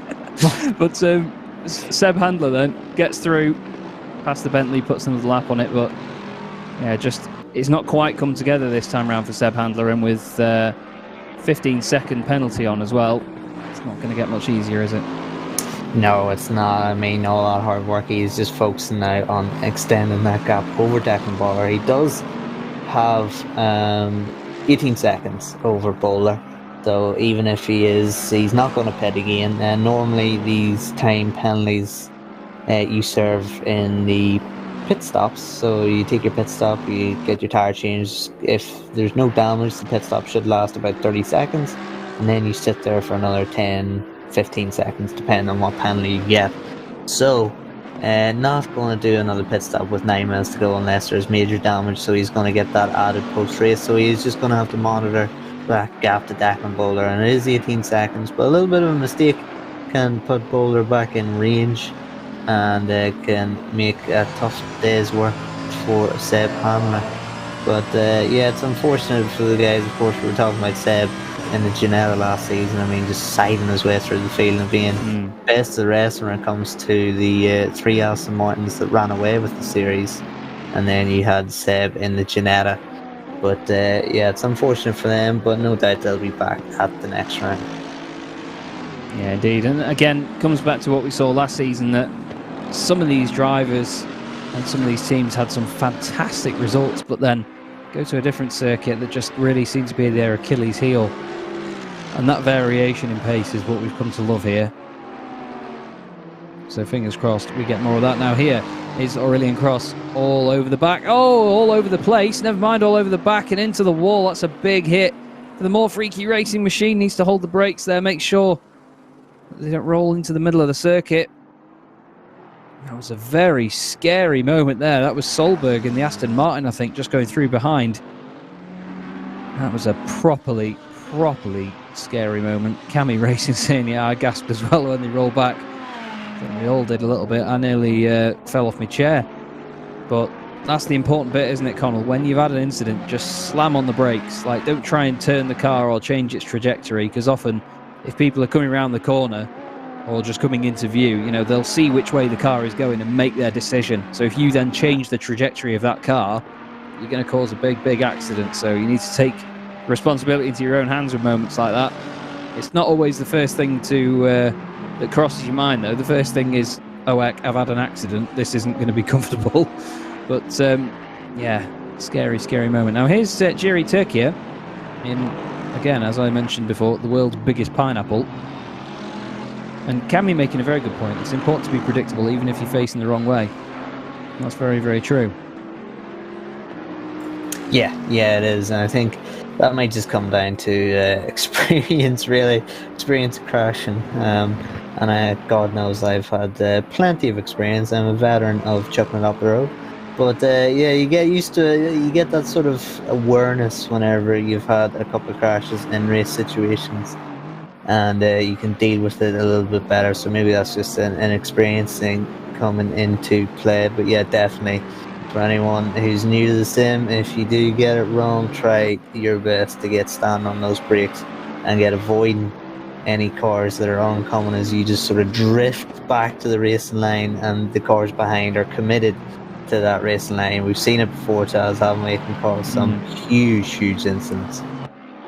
Yeah, that's it. It can very quickly go from a 1-car incident to a 5-car incident if you just let the car become a problem for other people.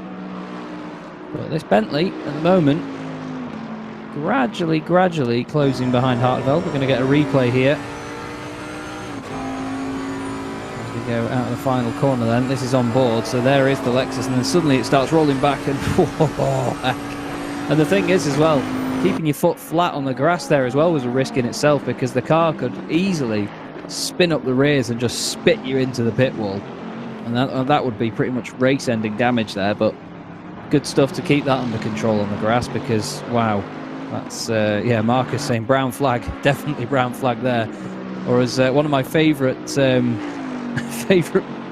commentary lines of all time from David Addison, where he said that he's gained bags of time. He's not gained any time from that, but he's gained a massive laundry bill out of it, which is definitely the case there. Here's the incident again. Hard, wasn't it? And it just got a little bit unsettled as soon as getting down off the curb. How close can you get? There must have been a little bit of contact there. How close can you get? Tebow props.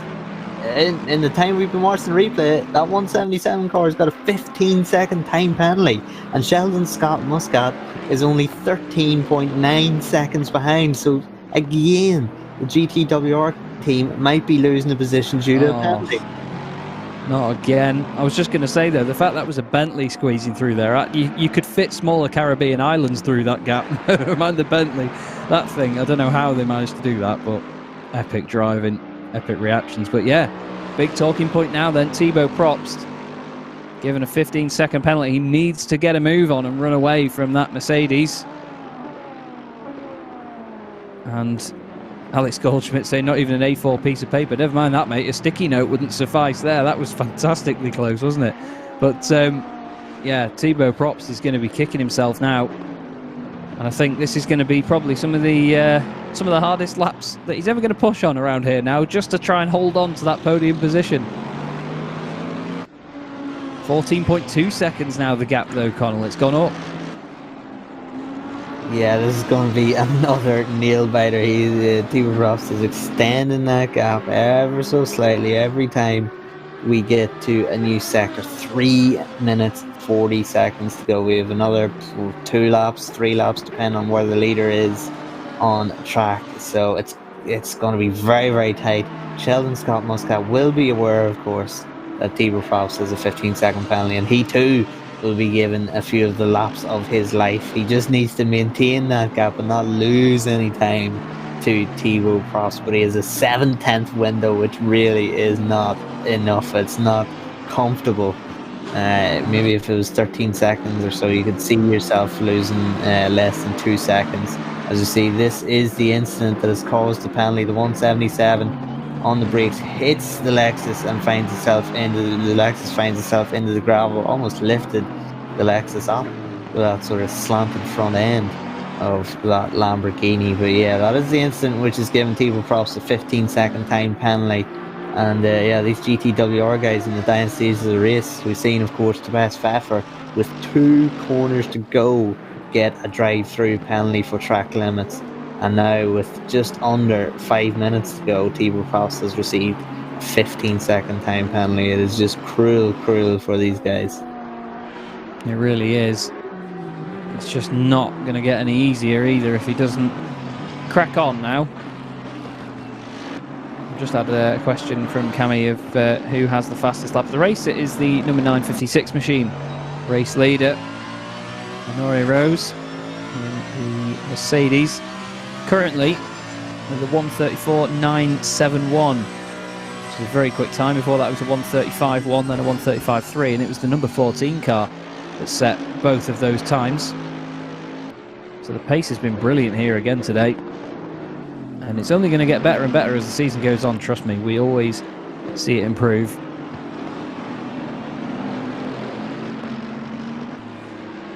And now, Vicky Thompson is going to have to start watching the mirrors here, because Jack Noller is going to be filling the mirrors with that Bentley.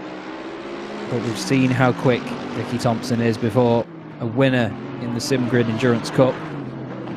And yes, Mike Yao can literally read my mind. I was just about to mention, if you are enjoying the show or have enjoyed the show, as we're only just over a minute away from the end of the race, don't forget to hit that like button, and of course make sure you subscribe to the SimGrid as well.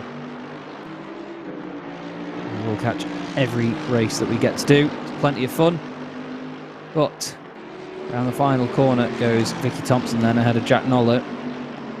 Rose now further up the road. Just going to check just about how far around the lap they are. To be fair, I reckon this is going to be the last lap of the race now. I think this may just be the last one, Connell. What do you reckon? Yeah, it looks as though it's going to be tight, and yeah, as we're looking, 15 seconds. It has gone over 15 seconds now. Tibor Prost has got that 15-second gap over Sheldon Scott Muscat. So Muscat's going to have to give everything in these last few sectors, and then going into this final lap. Will it Noah Rose? It looks as though it's going to be the final lap, Charles, doesn't it? Yeah, Mia Rose has confirmed it in the chat. Thank you very much, Mia. 9 seconds to go.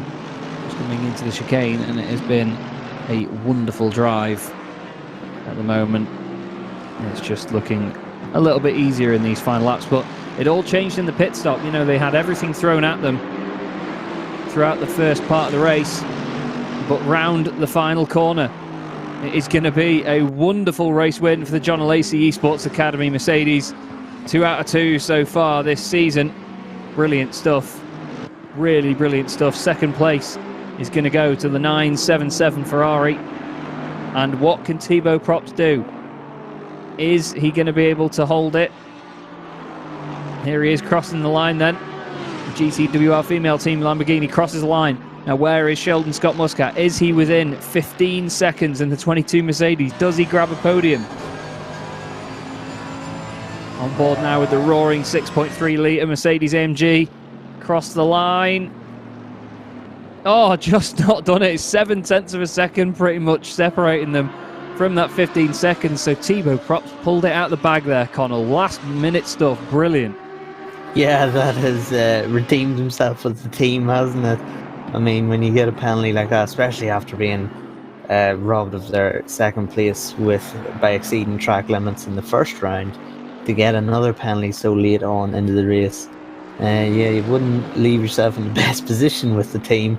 But Tibor Prost responded very, very well, stayed consistent with his fast lap times. I was able to bring that gap up with 0.7 of a second. Yeah, there wasn't much in it, was there? Not at all. And after Charlie Martin having the a very difficult first lap with all the cars around, Sandberg bringing the car home in second for that team. That was a great job by the pair of them. Good recovery. Jack Bird crosses the line in 8th place, but will obviously lose a spot to Harteveld and drop down one. But wow, I can't believe an hour has flown by that quickly here, Connell. It always happens in this series. It's so enjoyable. It's great to be back for this one as well. Very, very grateful for the SimGrid having me on for this. Now, at least you can understand me rather than David Christie and his Scottish accent. But no, I'm joking. I love David. David's fantastic, and he's a brilliant commentator. He really is, and I'm so grateful that he jumped in for me as well. But he will be jumping in for the last round of the season as well. But yeah, it's good to be back and have all this going on again. That was mega. I mean, we were saying beforehand that, you know, I'm not a huge fan of Zandvoort, but I think that's just because I'm absolutely terrible around here. But what a race indeed. Yeah, and we've got that 2 races in a row. I mean, Misano was an absolute corker, and we're getting to see him here at Zandvoort. So it's absolutely brilliant to see. I mean, even the step forward in pace. I think Jeff. Oh, excuse me, I can't remember your second name, but you're an avid watcher of the SimGrid and the More Female Racers series, and I've seen your comment earlier on in the race saying that the pace in this season is absolutely rapid, and it's just a testament to giving this platform and maybe getting a few of these females interested in league racing. And no doubt, you know, you get your single player racing or time trials, you can be quick, but really it is league racing and that pressure environment that brings diamonds out of the rough, doesn't it? Yeah, definitely. It's just one of those series where every team has its ups and downs in a championship like this, because there's only a couple of rounds, so you really need to get the job done soon and make sure that early on in the championship you've got as much of an advantage as possible. It's never always that easy because there's so much pressure mounting. And you can see here just how close it gets in the opening couple of corners of this race as we look at the Mercedes. There's a bit of contact in front there with the Bentley and the Lexus.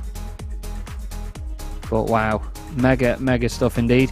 In just a few minutes, we will hopefully have a few drivers in for some interviews, and they can give us their thoughts on the race, what they enjoyed, what they might not have enjoyed.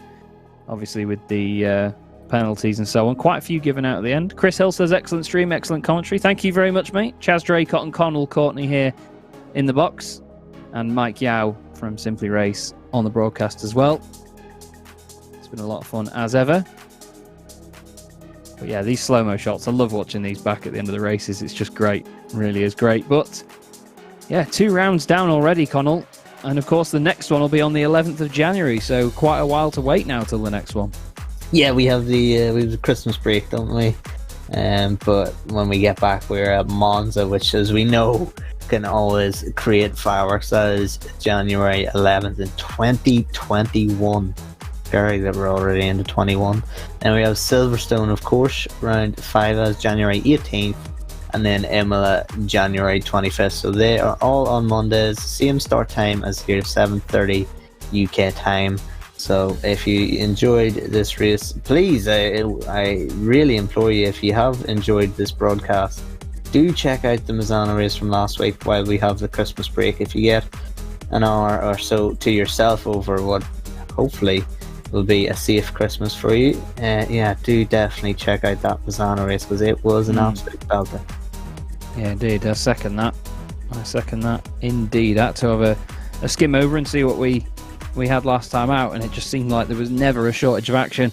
And once again, we've had the same tonight. But what we do have is a couple of drivers ready for interviews, and we will start off by bringing in our eventual race winners, of course, Honore Rose and Mia Rose, joining us here then in the SimGrid commentary box. Now, Mia, just starting with you, that first stint was very, very difficult trying to chase the Ferrari down, especially after the move got made, bit of contact in there.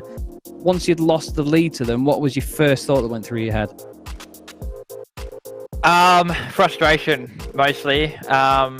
Yeah, losing the lead like I did was very, very difficult, because it was basically just a common mistake that I had made, that I tried to not make. And yeah, especially after the first lap, when the tyres were so cold and so difficult to get grip into, just I thought the second lap would be great. And then, yeah, through turn 9, went a bit wide, got the grass, and tried to defend from the Ferrari behind. But yeah, when they got beside us and hit us in the door, I was like, that's when I flashed them as a bit rude dooring us. But no, afterwards I just sort of tried to focus and stay with them and try and pass them.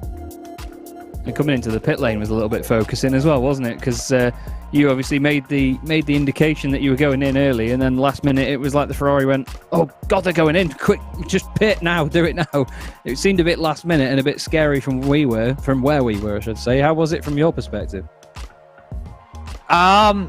It was typical. I've had it happen before many a time. Someone, doing the usual. I'm just gonna, have a late pit entry just to spook anyone.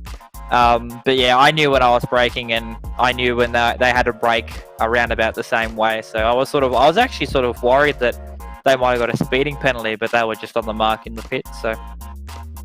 And of course, onto your teammate. Now, I'm sorry if I keep getting your name wrong, because it seems like every single time I say it, I pronounce it. No, you get it good. That's fair enough. Well, you got it good in this race, though. You managed to bring the car over the line and take the win, coming out in the lead after the pit stop. You must have been very pleased to see that happen. Yeah, definitely, especially considering the difficulties we had last time with the setup problems. This time the car didn't have any issue, except for a bit of damage from a bit of argy-bargy with back markers during Mia's stints. But other than that, yeah, it was good.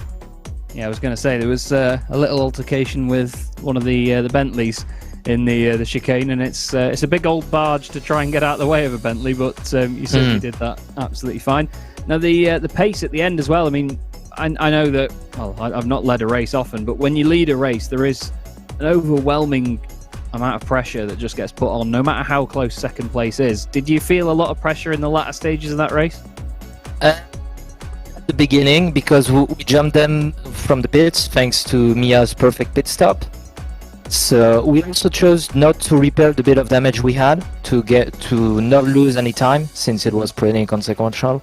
Yeah. At that moment, yeah, a bit of pressure, and then they made a mistake. They lost 3 seconds at some point, I think maybe a bit off or maybe a belt marker, I don't know. And at that point, yeah, just take no risk and bring the car home. Because even if they caught up, passing at Zandvoort is really, really hard. Yeah, we highlight that a couple of times over the course of the stream. It's a deceivingly narrow track in places, and I mean where we're looking at the car now, just go around the middle section of the circuit. It really opens up, but a lot of the time there's one line that will be quickest through there. So yeah, like you say, it can be very difficult. But very well done to the pair of you. Starting with you, Mia, do you want to give a quick shout out to anybody before we let you go? Not really anyone. Just to John Lazy Esports Academy for letting me and Anor in their team, and also as well Anor for being an amazing teammate and also being an amazing wife and person, supporting me especially during this race. So smashing stuff. Any thanks from you, Anor? Same as me, yeah. And also to our team for letting us run our personal livery that we both worked on instead of the traditional JSA livery.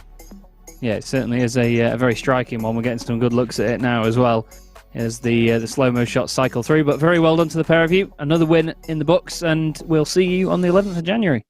See you then. Thanks. Cheers. Smashing stuff there, your two race winners. And what we're going to do is we're going to bring in Thibaut Probst to have a quick chat with us. And Thibaut, is your teammate in there? I keep losing the interview room. Keeps disappearing on me for some reason. I'm having a bit of a mess of Discord here. We'll bring Sarah Dove in as well. Smashing stuff. So there we go. So you two had a very, very difficult moment there towards the end. Thibaut, just starting with you, mate. Obviously, having to keep that gap at 15 seconds back to Sheldon, that must have been a bit nerve-wracking. Yeah. So when the incident happened, we started to discuss with Sarah, and we were like, okay, we need to probably beat the gap of at least 10 seconds because, well, we did our best. I did my best to try to avoid the crash, but well, it didn't end up in a good way for the Lexus, especially. So I feel sorry again for them. But yeah, then that was a different race. I had to push to keep the gap, and yeah, we are quite pleased to see that at the end we keep the podium still. Yeah, it certainly looked like you had to work hard for it. Sarah, the start of that race wasn't very easy either, because with the front two breaking away, you were in a real strong sort of three-way fight just behind, weren't you? And there was never a shortage of a car either right behind you or right in front of you. Yeah, I didn't have a good start, and then I think Anna made it 3 wide and I was on the outside, so that was me losing a position right there. So I kind of just had to try and stick with them.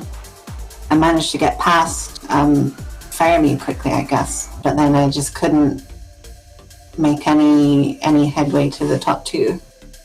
It was really a struggle this week. Yeah, it's a very, very difficult circuit, not just to gain time on, but to overtake on as well. And I mean, the fact that you got through that sort of battle to then get into the top 3 was a fantastic start as well. But to be honest, it seems like the Lamborghini, it looks a lot more stable than we've seen it before. Do you agree? No, not here. It was terrible here. I was fighting the car the whole time. Yeah, that's a really tricky combo. It was. I think it will be, and it's gonna be the hardest race. I think hardest round for both of us, because Zandvoort and the Lamborghini doesn't match at all.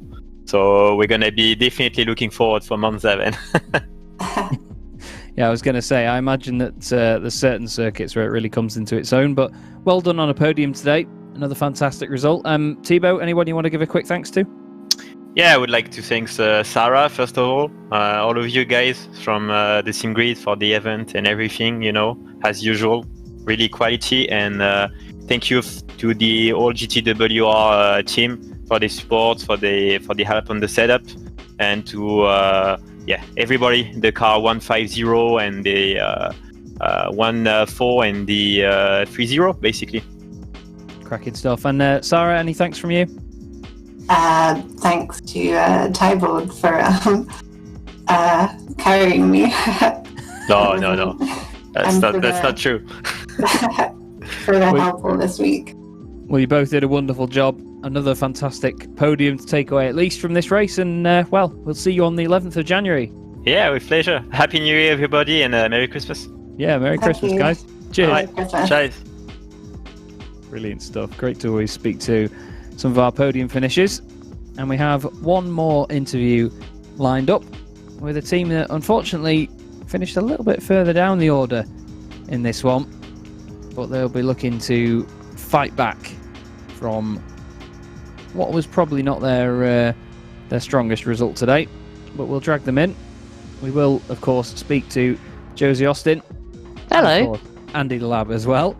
Now, that was last time we spoke, Josie, you just won the championship, and that seems like forever ago now. It was a bit of a mixed result in comparison today, wasn't it? But things are different now. I'm working as a co-driver, and I'm not here to defend my title. I'm here to help people gain skill in sim racing in the way that I did. So the position is still pretty good for us. We did quite strongly. Deb did a wonderful stint. So all in all, we're quite pleased. Yeah, I was going to say it's interesting to see the switch from GT4 and GT3 as well, and like you say, now working as a co-driver instead, it certainly changes up the dynamic of the whole series. But Deb, have you enjoyed having Josie as your co-driver so far? I mean, 100%. I think, like Josie said, like her scope is she's my teacher this season, and I feel like she's taken one for the team, because going into this, I definitely am one of the more slower drivers, but I have big aspirations to get faster and make certain improvements with each race, and so Josie has been a tremendous help with even just setting certain goals for each week, and I'm really trying my hardest to achieve them. Well, that's one of the main things that we saw last season. Connell and I commented on it a lot, that the development of every single driver over the course of the season was just great to see. It was very enjoyable. It added another wonderful story to all of the racing that we were watching. And now, not just doing that in GT4 cars, but making the step up to GT3 as well. They're a whole different beast in the way they behave, as you've probably found out so far as well. But it's obviously great to see the team lineup changing as well. I won't lie, I love the livery. I don't think anybody won't love the livery. But Josie, just coming back to you, we've obviously seen races with you involved at Zolder. I keep calling it Zolder. Zandvoort before. Have we? Not. I believe so. Didn't we race here last season? Oh no, we didn't race here last season, did we? What was it? No. I'm thinking of the Sprint Cup. The Sprint Cup came here in last season. Apologies, but it's not really a circuit that always pops to the front of my mind as a first choice. But is it one that you've enjoyed racing on? Because it seems like quite a challenge in the Aston. I don't think it's a challenge in every car. It's a very tight circuit. It's quite similar to Laguna Seca in that regard, and that was one we did race at last season. Definitely required a bit of a crash course, sometimes literally, to get good at Zandvoort. I would say that I've still got a way to go, but I was pleased enough with how I drove.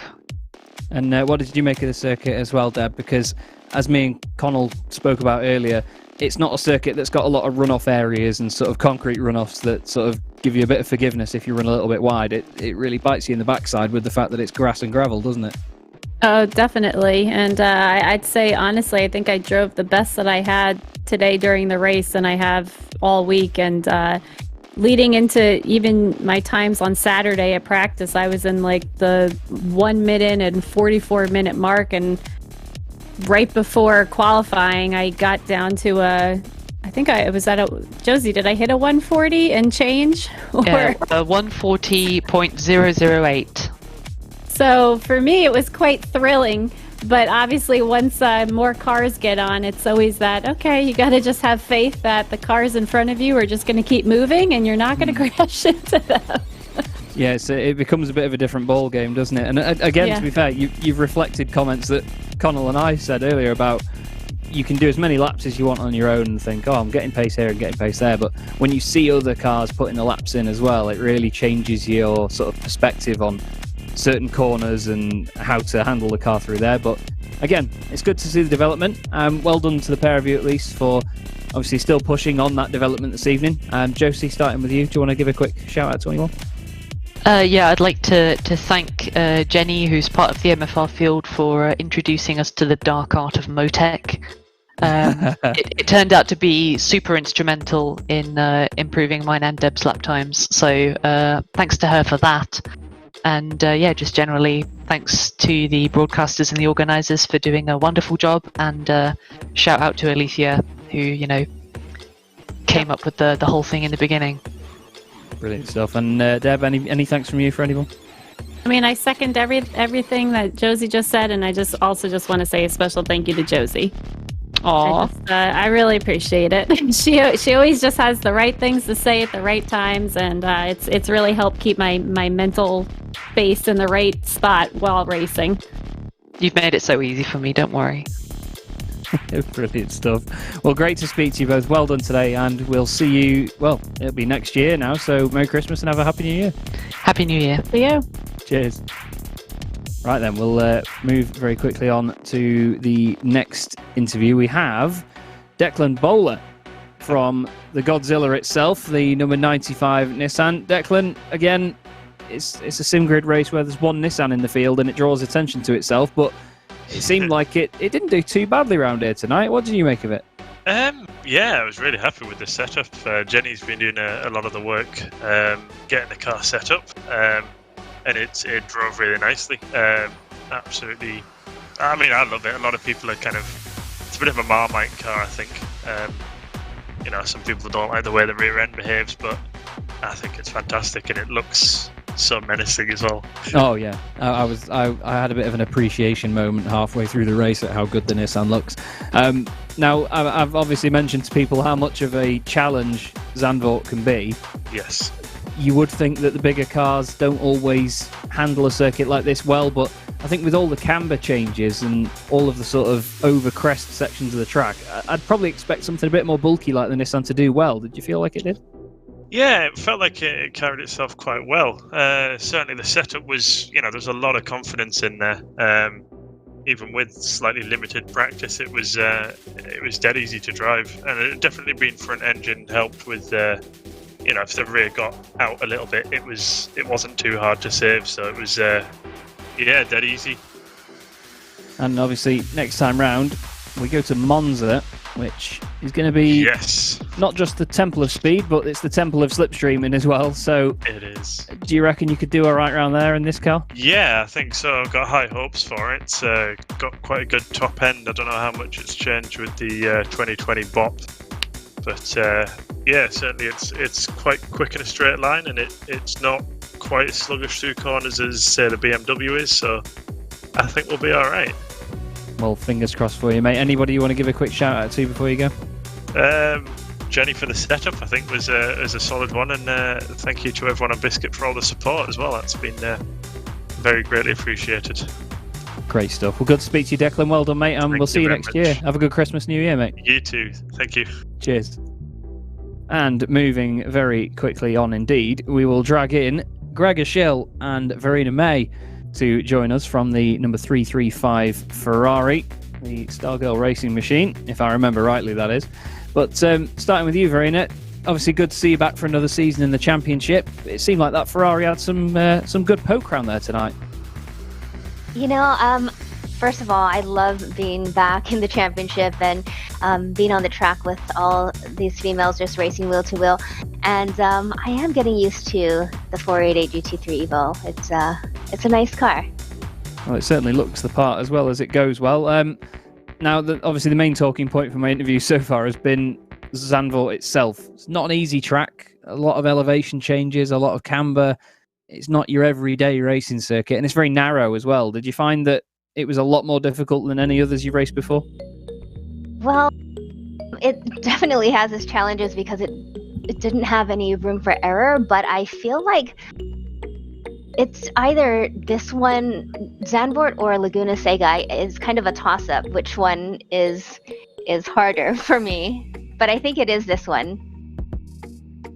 Yeah, it certainly seems like a bit of a challenge, but in all fairness, I mean, we knew obviously last season as well, having Gregor alongside you, you've got a very strong co-driver to help you through it all. Do you think that Gregor has been holding his own?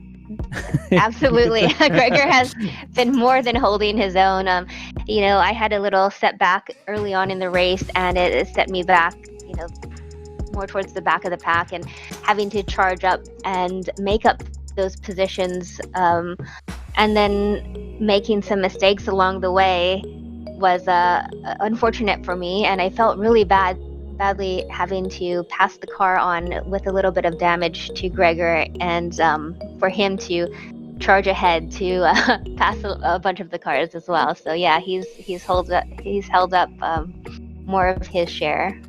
Well, there you go, Gregor. You've definitely been behaving yourself, mate. But how have you found this championship so far? It seems like the change to GT3, the level of competition's got even stronger. Yeah. I mean, it's quite funny to see, or impressive to see how even like when you step up from a GT4 car and GT3 car, you think like maybe the female drivers will be slower because it's harder to drive, as you have like much more speed through the corners and stuff like that. But I was quite surprised that most of the women just kept their speed and didn't lost time, and they still improving like after every race weekend, so to say, which is really impressive to see. And yeah, I'm enjoying the season quite much so far. Well, we absolutely love it up here in the commentary box, being able not just to commentate on it, but to see the development of all the drivers as well, see how the co-drivers are working with them, and just the team ethic as well behind each and every car with each driver pairing. It's awesome to watch. And of course, you two working together after going through the first season together as well. So, you've got that transition of GT4 to GT3 together. It's been very, very good to watch. Now, Verena, just coming back to you, we're going to Monza next time out, home, of course, of the Tifosi and Ferrari themselves. Do you think that you can uphold some of the Ferrari's honour there? Well, I hope so. We're definitely going to try. And I've done a couple of races on Monza already, so I'm more familiar with that track than I had been on Zandvoort, so that helps a lot. But this will be my first race in a GT3 on Monza, so we'll see what happens, but I'm going to do my very best as always. Well, I hope it goes well for you. And Gregor, do you think that you'll get the Ferrari wrangled well around there? Well, maybe somebody knows already, but Monza is one of my favorite tracks in ACC, and I love to drive the Ferrari around there, and the CDA setup is really nice there. So yeah, I'm really looking forward to it and get another podium. Well, fingers crossed it goes well for you. Verena, starting with you, do you want to give a quick shout out to anybody on stream? First of all, shout out to Gregor for taking the time to coach me and helping me learn all these tracks, sometimes even in a week, and to get up to speed. I appreciate that. Thanks for everybody who has been, all of you at SimGrid, to put this organization together, and all of the females in the series who just communicate through the Discord chat, and it's amazing to see the camaraderie as well. Thanks to Playseat and Fnatic for helping me out with upgrading my sim all the time so I can keep going faster. That's always the aim, isn't it? Gregor, anyone that you want to give a thanks to? Yeah, mainly like the organizers, because I know it's like so hard to set everything up, and even the live stewards. I mean, they have so much work to do in 1 hour, and it's just amazing to see like how hyped and pumped they are every single day. They do it like in their free time. And it's just, big shout out to everybody who makes this possible. Well, thank you very much to the pair of you. Great to speak to you. Well done today. And we'll see you on the 11th of January. Have a great Christmas and New Year. Thanks, you too. Can't wait. You too. Bye-bye. Cheers. Bye.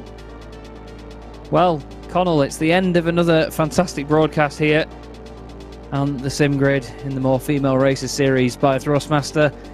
And what a fantastic race to have as round 2 of the season. And Zandvoort, to be fair, while I don't usually like the place, it certainly delivered, didn't it? I think we've lost Connell. I think we have. Well, we'll probably have to leave it there, everybody, to be fair. But don't forget, there is a Thrustmaster discount code that you can get there at the bottom of your screen, TMMFR15. Make sure you head to the Thrustmaster website. You can use that code there. Shout out to Coach Dave Academy as well, of course, our usual partners of the series alongside Thrustmaster. Thank you very much, everybody in chat. for your kind words on the broadcast and how we do our stuff. Thank you, Michael Hamlet, for all the work behind the scenes. Thanks to Mike Yao for the fantastic broadcast as ever. Thanks to my commentary partner, Courtney, Courtnell, whatever we call him these days. My name is Chaz Drake. Oh, he's back now, is he? My name's Chaz Draycott. This has been the More Female Races by Thrustmaster Round 2 from Zandvoort. Have yourselves a wonderful evening.